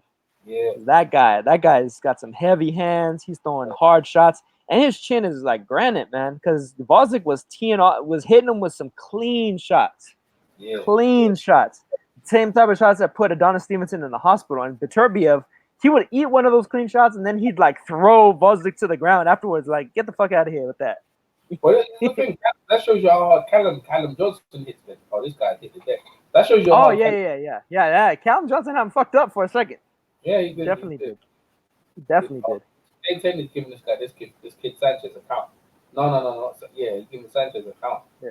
Eduardo's putting hands on his ass. Yeah, the Elizondo cat is a little more stylish than him.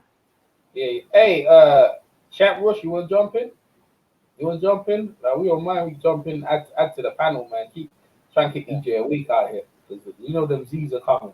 Yeah, Trent Ross said Beterbiev believes in his power, but he has a slight slickness to him. Yeah, he actually does. He's actually a really good counterpuncher because he was actually countering a lot of what Vozick was hitting, was throwing at him too. That dude is nasty, man. Yeah, because he hit him and made him remember his amateurs, man. He remembered why he got beat up in the amateurs. I mean, look his records, yeah. He's got Usyk on his record. He's got Kovalev on his record. He got Gavashi and some other dudes, yeah. Michael Hunter. He ain't joking around, man. That the Bertby was the era. Remember, like 5 years ago. Bro, he beat Bivol in the amateurs. He beat Vozick in the amateurs. He knocked out Kovalev in the amateurs. Knocked him out. He's the high talented Russian. That guy is a badass, right? The thing is, he out him, and I don't know what he was doing out him and shit. He was longing it out, bro. He was longing it out. You know what I mean? Out him and made him nice though. Out him and made sure he got money and everything. He was sorted. But now it's time to get the championships. Yeah, I mean, I think the issue was more so with Jim Promotion Boxing, whatever his actual like promoter of record. Oh. Because it's like, I guess they were holding him back from getting the Stevenson fight. They were holding him back from getting a big payday against Pascal. They were holding him back from a couple of fights, man. Well, that's bullshit. With Kovalev, it was a whole big. He's still with them? No, not anymore. When did they leave them? I want to say a year and a half ago. Thank God, man, because he just since then he opened up. He should have left them 5 years ago, man. He's too low. Yeah, those guys were stalling him out. Yeah, he could have been fighting time ago. Now I think a lot of it just might have had to do with the fact that he was like a foreigner, you know, in Montreal, Canada, so he didn't necessarily have a fan base. So it's like they didn't want to risk the bigger money guys against him. Oh yeah, you're right. Well, he's legit. Well, Adonis Stevenson's gone now. He's the guy in Canada. He's the guy. He might end up like Butte. Huh? Butte. He might become like a Lucian Butte type of guy. You know Who? What I mean? Bertby, you know, in Canada, he's popular. Well, I mean, the difference though, I mean, I don't know, man. Because the fight with Vosnik wasn't even there. The fight with Vosnik was. I think Beterbiev is gonna be one of those guys that has to travel. He's gonna have to go to like opponents' hometowns or go to Vegas or go to New York or things of that sort. Because even against Vosnik, he was like Vosnik had all the Ukrainians up in the crowd. There wasn't really like Russians like that fucking with Beterbiev. Yeah. You know. Yeah, I can see this fight. Dead. Where's Smoke at? Smoke keeps that. Russ, what's saying? Russ, Champ Russ, you wanna jump in? Keep EJ alive out here, bro. Because I'm just fading out like I'm freaking like a Jamal. I feel faded out, man. Like that fight. And the thing is, I purposely didn't do a hangout, yeah, earlier on, like the other turkeys. Because I see all them guys, yeah, they done hangouts with Josh Taylor earlier on. I said, good luck to you, bro. Cover all them. Because I said, nah, that undercard will be weak. I saw big people putting work in. I was like, yo, go ahead. So now you ain't fresh for the main events. For the Donna Stevenson thing. I mean, you ain't fresh for it. You ain't fresh for these fights. But they probably got more stamina. That guy H Money's got stamina for days, bro. He does back-to-back hangouts, bro. Yo, he crazy. He be putting in mad work, H Money, boy. H Money be putting some real work. He got nice views the other day. He got his biggest view the other day. He got 7K. He got 7K in one of his videos, man. That's good, man. Yeah, he done one. I think it was on football or MMA. MMA gets views, I ain't gonna lie, it does get a lot of views. When Conor McGregor came back, yeah, I was eating nicely, bro. But actually, you know what? No, the biggest thing on YouTube, right, to get more money is the polls. The polls when you go to your community page, like when if you go there and do polls now, yeah, bro, you listen. When I do that, yeah, I get like 50 likes and stuff like that. Likes, comments, everything. I get more views on the polls than I do on just normal videos. Yeah. As long as I put relevant stuff, that's what it is. Yeah, man. Which card? You watching the Showtime card? I'm kind of watching both right now. Man, I mean, the Showtime card is kind of dry right now. This Frank Sanchez guy is just kind of. Yeah, I'm on the top right card. But that's what's happening. I need to find that Josh Taylor fight, bro. Let me go look for that. It's actually kind of a shame the card in Puerto Rico isn't being televised because I'm interested to see how Wilfredo Mendez does again. Yeah, Smoke's coming back. WBO strawweight champion. He's really good. Really good fighter. Tall and slick for the division. Smoke, yeah. You're back. He's back on fight. Just Taylor fight. So we need to watch Just Taylor put some ass whipping on someone. Carl Froch and George Groves look like they become best friends. That tends to happen. What's Kevin Love?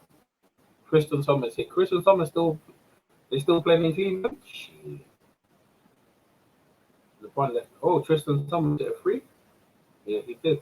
Cool, okay. NBA is okay.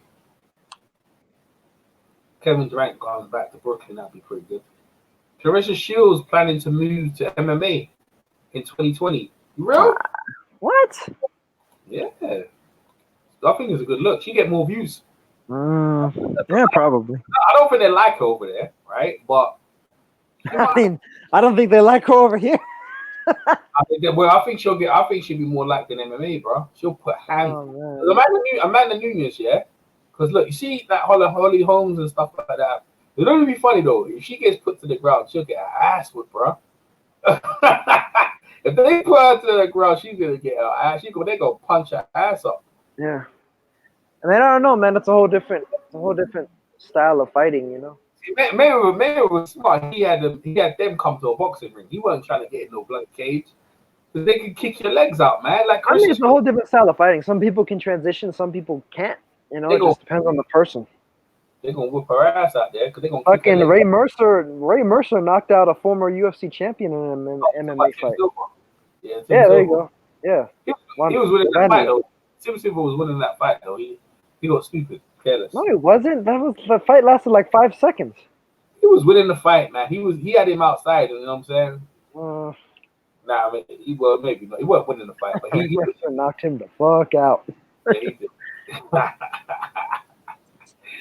Oh my God, MMA, bro. As long as they stand up, you good. But they put you, they shoot you, bro. Well, and shit, freaking Jarrell Big Baby Miller fought that Milker Crow Cop dude, and that Crow Cop motherfucker is like one of the nastiest kickboxers like in history. He fought Croker in what? He fought Croker in kickboxing, right? Yeah. Yeah, but he outweighed Krokov. Like how much he weighs outweighed Krokov. Well, I mean, so what do you outweigh him? I mean, he's gonna outweigh everybody at heavyweight at this point. Yeah, that's the dumb thing to do, bro. I don't know why. No, I mean that was years ago though. But like I think because like he's kickboxed his whole life too. He's boxed and kickboxed his whole life. So yeah, he dabbled in it a little bit. I remember Krokov. He's lethal actually. He's quite lethal. That's what I'm saying. You know what I mean? Like Krokop ain't nobody to fuck with, man. Gotta put you to sleep. Oh shit, my guy's fighting today. You know. Hey, is this on right now? Jack Melloway, the heavyweight fight. Is it on right now? Oh yeah. That's the fight I'm watching the whole time. This guy, the heavyweight, Jack, yeah, the heavyweight guy. He's from Belgium. He's from Belgium. Right. I was at his gym when he was sparring Derek Zura. Shit, man. Okay, I didn't know you had ever met him. Yeah, I met him. I actually know him on Facebook. I checked him quite a few. So shit. Let me go and see what's going on here. So that's the Showtime card, right? Yeah. I'm gonna just check my boy Jack up, man. Fight's a little dry though, to be honest, and Jack ain't doing too good. He used to be really good, you know. He used to be he was putting hands on Derek, bro. When I was there, he was putting hands on Derek, something different, bro. Yeah. Yeah, he was probably better at cruiserweight, but he was putting hands on Derek. Lubin card, right? The Showtime card. Yeah. Okay. Yeah, he needs to start putting some hands on Sanchez, man. Sanchez doing the door. Okay. Yeah.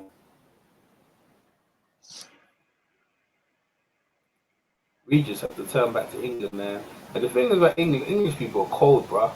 They say they just forget who you are. You won, bro. You everything, but now you lost. It's like, yo, man. You can be walking. No one's gonna recognize you, bro. You might you just blend right in. People are dread. I got it right now. Yeah, I got it. You blend right in the Regis. If you won, it would have been on popping, bro. Another American legend. But you lose. Oh, that's the thing about boxing. When listen, all they care about is the champions, bro. It's a hard sport, man. No one cares about no losers, man. It's true, man. Regis got some shit to deal with, man. He got that barrel. You got sick right into that barrel, man. You lost, man. Like, yo, man, I thought I won though, man. Regis, you ain't do enough, son. Like if his team was so relaxed. Like, yo, you're losing. Like I would have screamed for the TV. You fucking losing the fight, bro. Yeah. Nah, I hope he bounces back though, man. Really good fighter. He didn't get knocked out. He looked alright. He was a bit bruised up. He was bleeding when they were hitting him. Actually, those guys bleeding heavily. Big blood. Yeah, here we go. Yeah, he's from Belgium, bro. Shit, Jack Mullen. I wonder if Prograis might be able to get a shot at Barrios. Okay, here we go. I got the fight, bro. This guy's from what? This guy from Puerto Rico? Huh? He's got Cuba. He got the Cuba. Yeah, this guy's from Cuba. You got Americans don't try to promote no Cubans. Americans dread Cubans, man. What's that? America don't try to promote no Cubans. They don't want Cubans to do well. Yeah, not really. They dread with Cubans, man. That blockade, they ain't give a shit.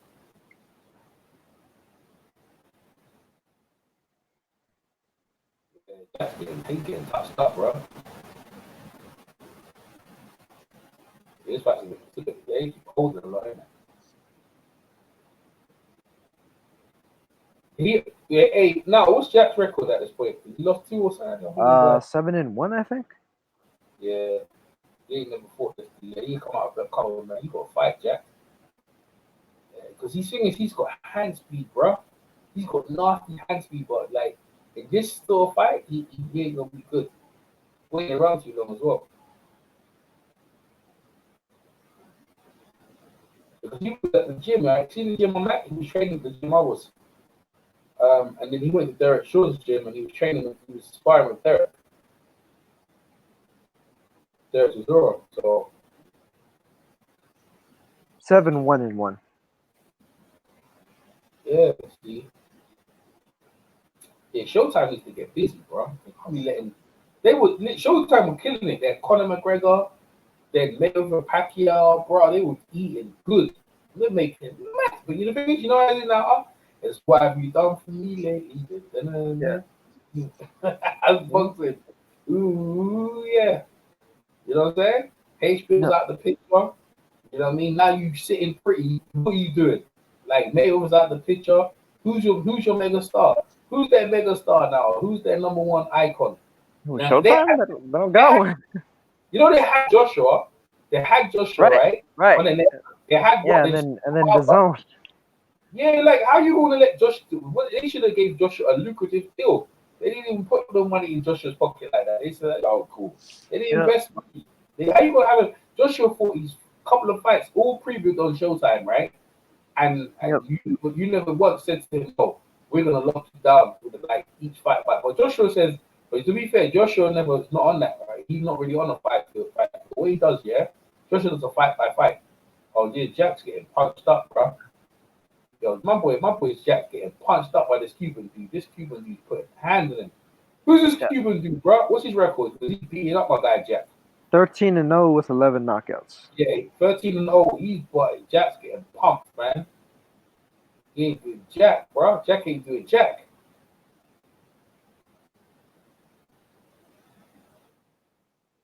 This Cuban guy. How old is this Cuban guy now? How old is he? He looks old though. 27. Yeah, he's in the meat, bro. He's pretty good. He like he just come out the amateurs, bro. He's pretty good. He's only been a pro since 2 years ago, so. What's his amateur record, you know? Let's see. He looks decent, dog. Well, Boxer has a few of his amateur fights. See there? I'm telling you, man, he looks decent. I could tell. Probably like a 300. I guess he was playing second fiddle to Lenier Pero. Yeah. Who was like their Olympic super heavyweight. Mm-hmm. So he was like the number 2 kind of guy. He beat Arislandi Savon. Yeah, I told you, I could tell, man, he's good. How many amateur? What's his amateur record? Can tell I'm not sure. I'd have to look and see if I can find his what do you call it? His Wikipedia. Because Jack's good though. That's what I'm gonna tell you. Because Jack, yeah, Jack's got fast hands, yeah, and he could be, but he's been shut out. Because this guy's power, this guy's speed is just the same as well, and his reach. Yeah, I never seen Jack in a dilemma, bro. Oh, yeah, he's getting touched up, bro. Let's see. You sure it's not cruiserweight, man? It might be a cruiserweight fight. It was listed as a heavyweight fight. No, okay, fair. This smoother. Smooth heavyweight. Quite light. Yeah, let's see. Yeah, it's a heavyweight fight. Sanchez is 223. Malawi is 236. Yeah. But funny enough, though, Frank Sanchez actually, I guess he was mostly like a heavyweight amateur, so like basically a cruiserweight, 200 pounder. Yeah, that's what I'm saying. Because Jack, when I saw him, he looked like a cruiserweight. He don't like no heavyweight. He's small. But yeah, he ain't doing shit. This fight's better than the one I was watching. Yeah, it doesn't have a complete record on this guy, but he was pretty consistently in 3rd place for the Cuban National Championships. And he got 1st place in the 2008 Cuban National School Games. Oh, see? There you go. So Adrian Bernardes. Is Adrian Bernardes the one who fought Sean Porter and I fought Broner? Yeah. See, he's a good fighter, but he didn't do what he needed to win that way. Who's he fighting? Robert Easter. Oh, Robert Easter? Oh, that should be a good fight, man. Mm-hmm. How you see that going? I don't know, actually. That's a tough one. My man in intangible boxing. There was something tangible, man. Good fight. You want something? Just let me know. I'll send you a link, bro. It's like one of the new up and coming channels, bro. Like, cool. Chris Tan, what's up, EJ? That was a great fight, yeah.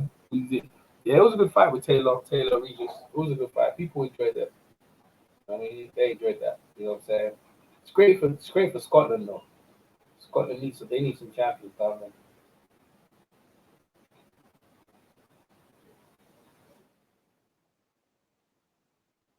Yeah, Jack picking up, man. This guy looking to stop. Oh man, this is one-sided, bro. This is one-sided. This is a one-sided. Oh yeah, bad left hook. It's an article. Clarissa Shields planning to move to MMA in 2020. Huh. Yeah. One-sided asshole. That's what that is. Yeah. One-sided asshole.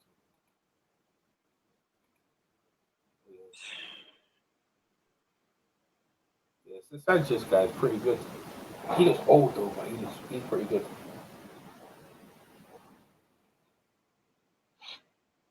Yeah, this is a good fight. I'm telling you, Jack ain't no punk, man. And he's handling them easy. Oh, they're saying that. They're basically saying, I guess they want Shields to be like a champion in both sports at the same time.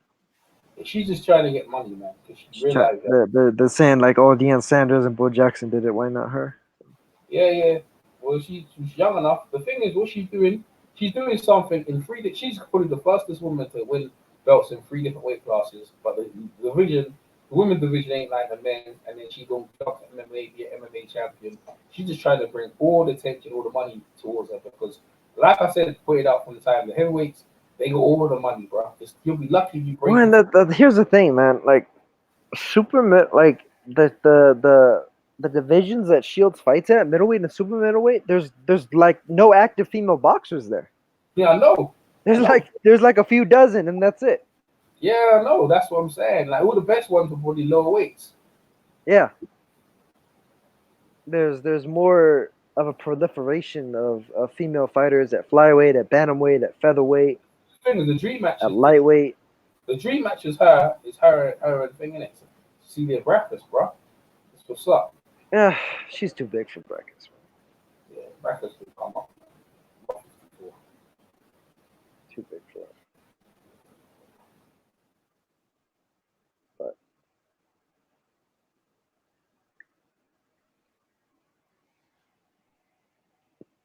yeah, I don't know, man. That ain't doing shit, man. He's just being pop shit.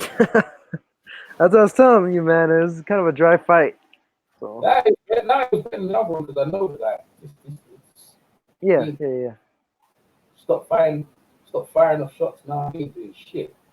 Just there getting punched up in Showtime. How you gonna come to America and get punched up? Well, look, I should interview him, man. What's up, man? How you want to do you like that? Yeah, I never seen him get hit so many times, man. He's a very good fighter, but he ain't sharing what I saw in the gym. But I see him spar. He ain't sharing none of that today. But this Cuban guy is good. This Cuban guy is that good. I mean, he's pretty good.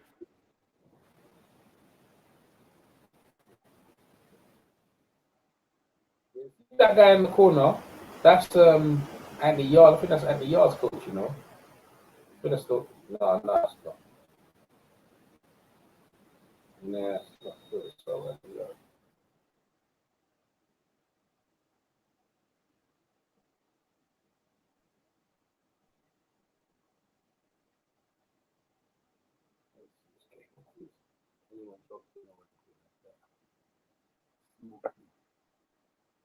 What fight is there?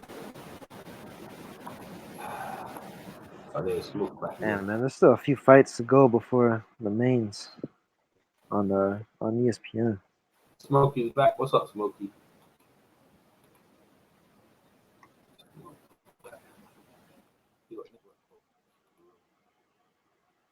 I just put something in the oven. See, this when it starts getting to the point where I start putting my head down and you go, EJ, yeah, I miss no place, man. I miss no place. Missed that crazy ass beat, bro. You talking shit, man. I got to talk so much shit. It was funny though, man. He was crazy funny, bro.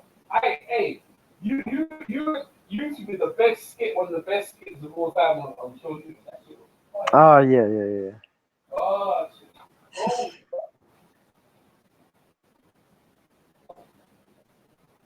that's cold now, man. That's going down in the history of like YouTube stuff, man. That was it. Hush, hush.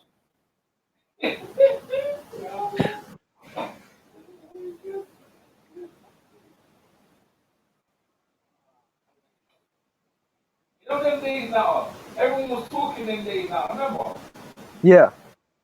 Yeah. Before the bullshit happened, didn't it? Yep.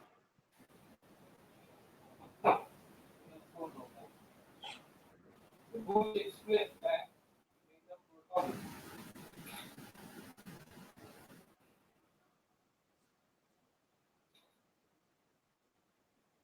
Hey, no, you reckon was it an innovative gonna be big? What's that? You reckon innovative gonna be Oh, Donaire? yeah. Yeah, man, he's gonna beat the shit out of Donaire. The next goal, you reckon he gonna be even friend? What's that? I can't hear you, EJ. You're like really far away. Okay, yeah, my bad. You reckon innovative would have beat Donaire in his prime? Yeah. Really in his prime? Yeah. Go ahead, tell me why. Because Donaire's not that good of a boxer. Yes, he was. He really wasn't. His jab was very poor. His use of distance was very poor. He was mostly somebody that was really explosive and had a huge left hook. If he couldn't land that left hook on you, he was fucked. He'll land it on I reckon if he would have landed on it, I reckon he would land it on it anyway. He catches everyone with that left hook. He disguised it so well. Yeah, so well. Like, wow, you probably got it. Honestly, I never thought particularly highly of Donaire. I thought he was somewhat of a hype job years back, and people were trying to rate him as a pound for pounder. I was really very skeptical of his skills. Very talented, but not very skilled, in my opinion. He's one of those guys he basically to me was always like a poor man's Roy Jones. Tried to be like real tricky and explosive, and just knock you out with the speed and the power. The Filipino Flash, that whole nomenclature. But as far as like boxing skills from a technical standpoint, he never developed any of it. Enough of that, and that's the reason why he lost against Rigondeaux. That's the reason why I picked Rigondeaux. I picked Rigondeaux to beat him. Yeah. And so people were acting like Rigondeaux was some god among men just because he beat Donaire. Well, Donaire was a guy that largely won off of being a gigantic flyweight and super flyweight. So when he was able to fight somebody really more so his own size like Rigo, who had better boxing skills than him, he was kind of screwed. Because he was actually screwed even previous to that fight when he fought Omar Narvaez and he really couldn't hit Narvaez. Narvaez stunk him out. He also almost lost to who was that guy's name? Was it Matabua? Matabula from South Africa? Yeah. He almost lost to that dude. He was having issues with Simpiwe Vicheka until they called that fight on that bullshit eye cut or whatever as a TKO. And then what do you call it? Who was that other dude that beat? That was fucking him. That was like outboxing him. I'm trying to remember his name now. Oh, you talking about the bull? You talking about the bull? No, not Darchinian. We're talking about the other guy. No, the guy from Ghana. Manuel Vargas. Okay. Manuel Vargas was a strawweight, EJ, who took a fight with Donaire on about 3 days' notice at super flyweight and was outboxing Donaire. Yeah. And then Darnell just realized, like, oh shit, this guy's out jabbing me. He's out boxing me. And then he just started winging power shots at him and was able to catch him. Happens. Hey, let me ask you a question. See the guy Granados is fighting? No, not the Granados. Who's the Jamaican guy? The guy is the guy with the... Woo, baby. Hey, your boy Jack is getting fucked up. Yeah? Yeah, he just got clipped with a big shot and wobbled back into the ropes. Yeah, who's the Jamaican guy on the card? Who he fighting? Nathaniel Gallimore. That's the one that's fighting Lubin. Oh, real? Yeah. I'm so soft, man. Nah. What? You okay? Oh, Lubin. What card is Lubin card? Oh, that's the. Oh, yeah, you're right. That's a show. Yeah. Okay. What's his name? Nathaniel Gallimore. Is he undefeated? No. How many? He lost? You lost. Well, he lost to J-Rock by majority decision. And my I can't remember exactly who else beat him. Yo, my boy Jack's about to get knocked out, bro. Yeah. Yeah, why you shaking your head for Jack, man? There's another one coming down the pipe like that again. Yeah, you getting hurt, bro. Let's see. He lost the majority decision to Julian Williams. He lost a split decision to this name. Virgilius Stapoulianis. Stapoulianis, I guess. And then he lost the unanimous decision to Patrick Teixeira. Yo, so he's just there to get stepped on, bro. That's what he's saying. Well, I mean, all those decisions were close. So presumably he might have been brought in there to lose, and maybe got a little robbed. Yeah, possibly. Because he actually dropped that guy that he lost the split decision against. Jack getting punched up. And I'm pretty sure I saw the fight with him and Teixeira, and I thought that he actually should have beat Teixeira. Boxing's terrible, you know. Pretty sure. They get people right at the end of their career saying to whoop their ass, man. Because Jack used to be a good fighter, man. He's just getting punched up. Round 9. You in front of me by quite a bit, actually. But I mean, Gallimore gave J-Rock hell, though. So I mean, that's a pretty solid fight. Pretty solid performance for him. Oh, you head on Jack. This Cuban guy is too good, man. Too good. Skillful. He's too skillful, man. Just too skillful, like telling, man. He's just like too beautiful, man. I don't like to fight someone like that, but box of tricks. They ain't give Jack one round. Shut up. Yeah, his ass peeled back.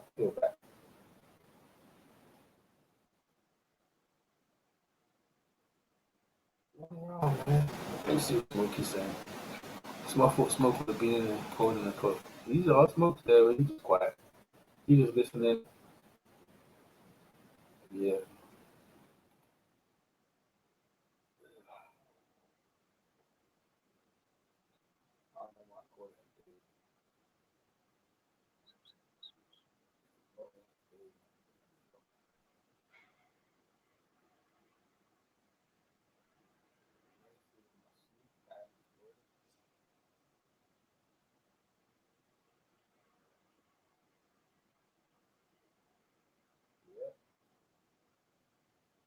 Jack ain't come to win, man. For real. Jack Mullery ain't come to win at all.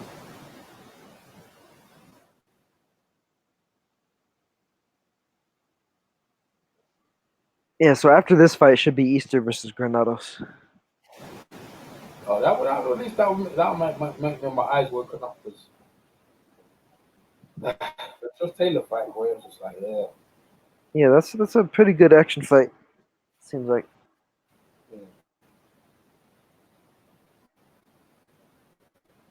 Well, in that case, I think Showtime has got the more notable names in. Apart from the Lubin fight, I don't know why they put Lubin like the main event. I can't see why they did that. They're trying to build him back up. Yeah. To a title fight. I remember he used to be on Mike Tyson's cards. Remember back in, you know what I mean? Mike Tyson was the first one to let him roll up on. Yeah, he was the promoter.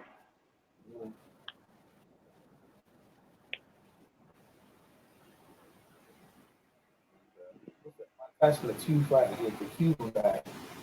To the Cuban guy, and knocked him off to the belt. we did that rematch.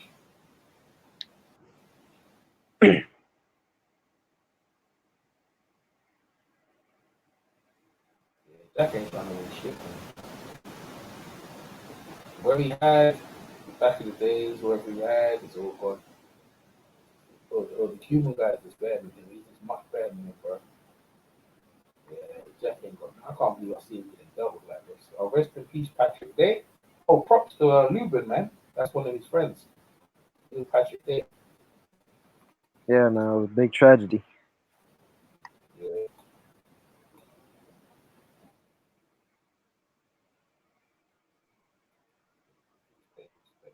What about Patrick Day now? Oh, Davis is gonna jump on the Showtime telecast in a minute. Davis. Which Davis is that? Javante. Oh, Tank? Okay.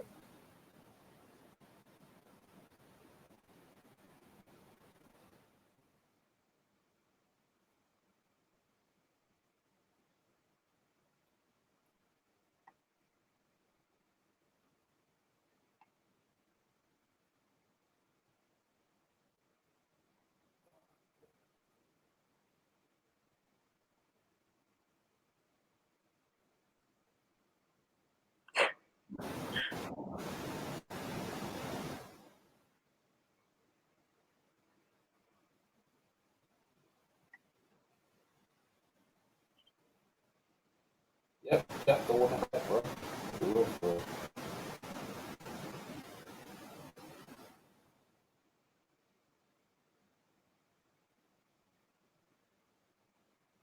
Damn, man, I didn't even realize that. Like, I wasn't even thinking about it before, but Taylor's only had 16 fights. That's a pretty good record to have built up in 16 fights. You know that? Which Taylor is that? Josh Taylor. Yeah, his resume tight, man. Resume 16, you know, 16 fights, already a unified champion. Yeah, pretty good. Yeah, that's pretty good. Got some good names on his resume, man.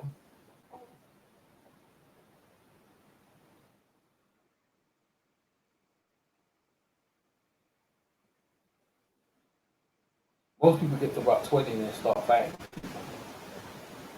Yeah.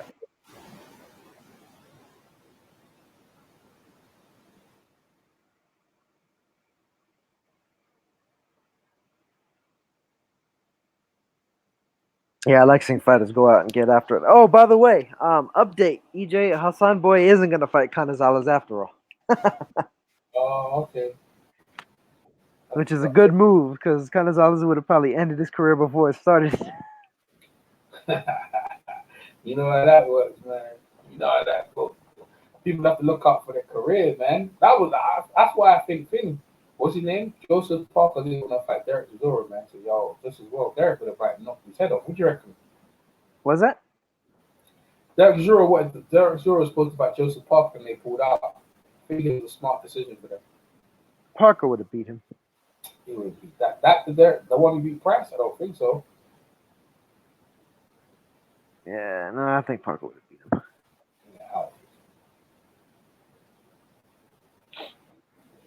hey, you know what David Hayes said? He wants Usyk next. Oh yeah, for Chisora. Yeah, what do you think? Yeah. That's a good fight. Usyk, what? That ain't competitive. He's gonna get killed. Oh, Chisora? Yeah. Usyk's really gonna fuck Chisora up that badly? Inside free. I think it'll be competitive. He throws too many wide hooks for Usyk to be bothered. Yeah, I mean, you might be right. Yeah, he's just gonna take it on the arm and just like look at him and just throw straight past and keep nutting him. Usyk's a funny fucking guy, man. You know that? Yeah, he's crazy. I seen a few clips on YouTube of him, like just like random clips of him, like kind of acting a fool. He's a funny dude.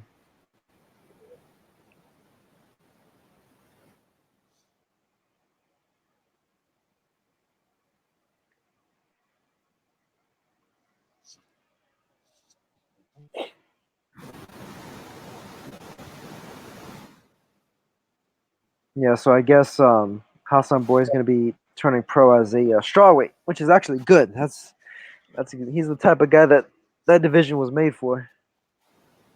Mhm. He's fighting Debin Zhu of China. What's up, man? What's going on? So maybe one day he'll fight TBE. Wenhang. So funny, man. So everyone don't know. So now tell the guy who beat me was record, like, you know what I'm saying, like. Yeah, Wenhang Manayothin, man, aka Kayapan Munsri. 54 have tried and 54 have failed. You know, people lie, but numbers don't.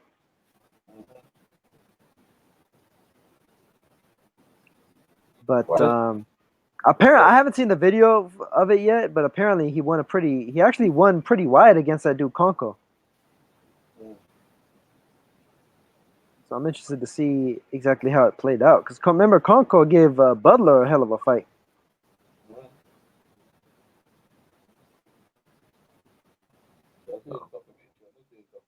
Curious to see how that looks. The only thing that's kind of fucked up though is the fact that like everybody wants to see Wenhang fight against knockout CP Freshmart, but they're like the best of friends and shit apparently, and like they're on the same promoter and all that stuff. So there's no, I guess, reason. There's no like, what do you call it? Like, there's no motivation for either of them to fight each other, which is kind of sad. Yep. See that they got the decision for this fight. That's one-sided. No, I didn't fuck up. Yeah, that's yeah. I already said.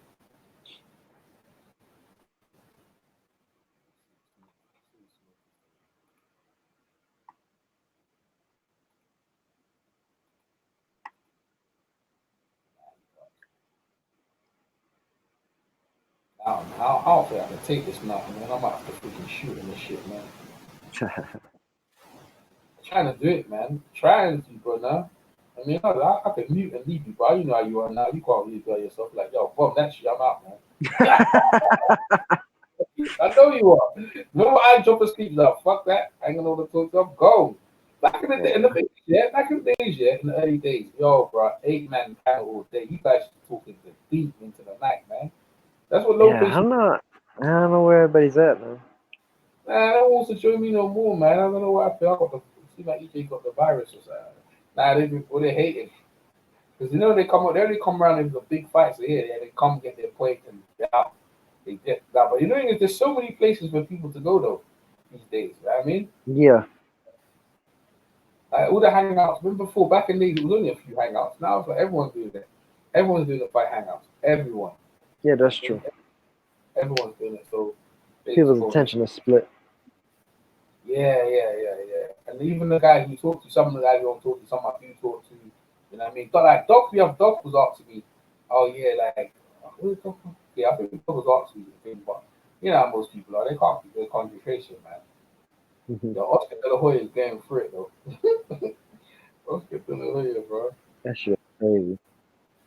The woman's accusing him of some shit, man. They gonna pay us some money and shut our ass down. Yeah, you know what they're accusing him of, right? What? What's he accusing of? A fisting her. Oh, that's held her down. That's messed up, man. Yeah. Like, yeah. Ain't that what happened to him, man? That's a fucked up accusation. That's the deep, bro. Yeah. And he probably did it as well. He's interested. He's into that stuff.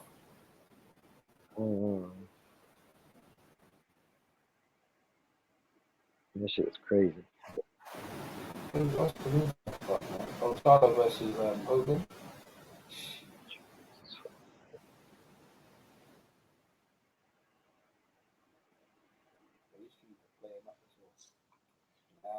Now, man, I'm done. I'm out of it now. I'm gonna stop it right now because I have to pay respect to you, bro. I appreciate you coming over now, but I can't do this no more, man. All good, man. Yeah, it was good having you over now. If anything, yeah, I'll catch up tomorrow, innit? Yeah, for sure. All right, man. Bless. All right, Peace. man. Nice one. Take care. Peace. Yeah.